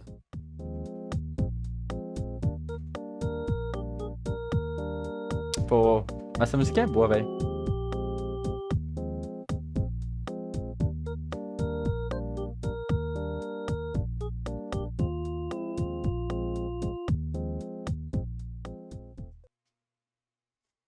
Caramba, velho. Pô, muito bom vídeo. Parabéns, Liquid Foca. Excepcionalmente. Pô, explicou muito bem. Aí mesmo assim eu não entendi foi nada, velho. Lembrando, não é culpa, tá, rapaziada, do Liquid Foca. O cara se esforçou pra passar a obra aqui pra gente. Mas, meu irmão, pra mim, eu com o livro físico na minha mão, velho, eu teria que ler isso aqui umas 10 vezes, talvez eu nem iria entender do mesmo jeito. E pelo vídeo, eu teria que ver o vídeo umas 20 vezes, velho. Cara, mas foi um excelente conteúdo, muito bom. Deu pra divertir aí bastante. Link do vídeo original vai estar na descrição. Então vão lá, deixa um like, se inscreva no canal do Liquid Foca, fechou? Cara, mas é aquilo que a gente tava comentando, cara. Eu acho que é um livro, assim, é pra ser zoado mesmo, tá ligado? Só que eu acho que a zoação ultrapassou o limite. E, porra, velho, é foda, meu irmão. E, cara, sinceramente, mano, pelo que eu vi aqui, se eu fosse dar uma nota pra isso aqui, sei lá, mano, teve uns momentos ali engraçados e tal. Eu daria um 2 de 10, velho. Na moral, um 2 de 10. E eu acho que eu ainda tô passando pano ainda, velho. A história é muita brisa, dá pra entender. É por isso que o Brian existe. Caraca, o ponto é. Ele não é um Joe, depois do nome canon é George Joestar. Ideia interessante, mas viajou de mundo. Pois é, cara. Assim, 2 de 10 pelas ideias, velho. A ideia é muito foda. Igual aquele episódio Shark Tank, quando foi o Júlio Cossielo, mas um outro rapaz lá vendendo ideia, velho. É isso aí, velho. Ele vendeu a ideia, só a execução foi errada, velho. É foda. Mas enfim, meus queridos. Eu vou ficando por aqui. Um abraço. Comentem o que vocês acharam. Vocês gostam do livro ou não? Enfim, é isso. Um abraço. Eu fui.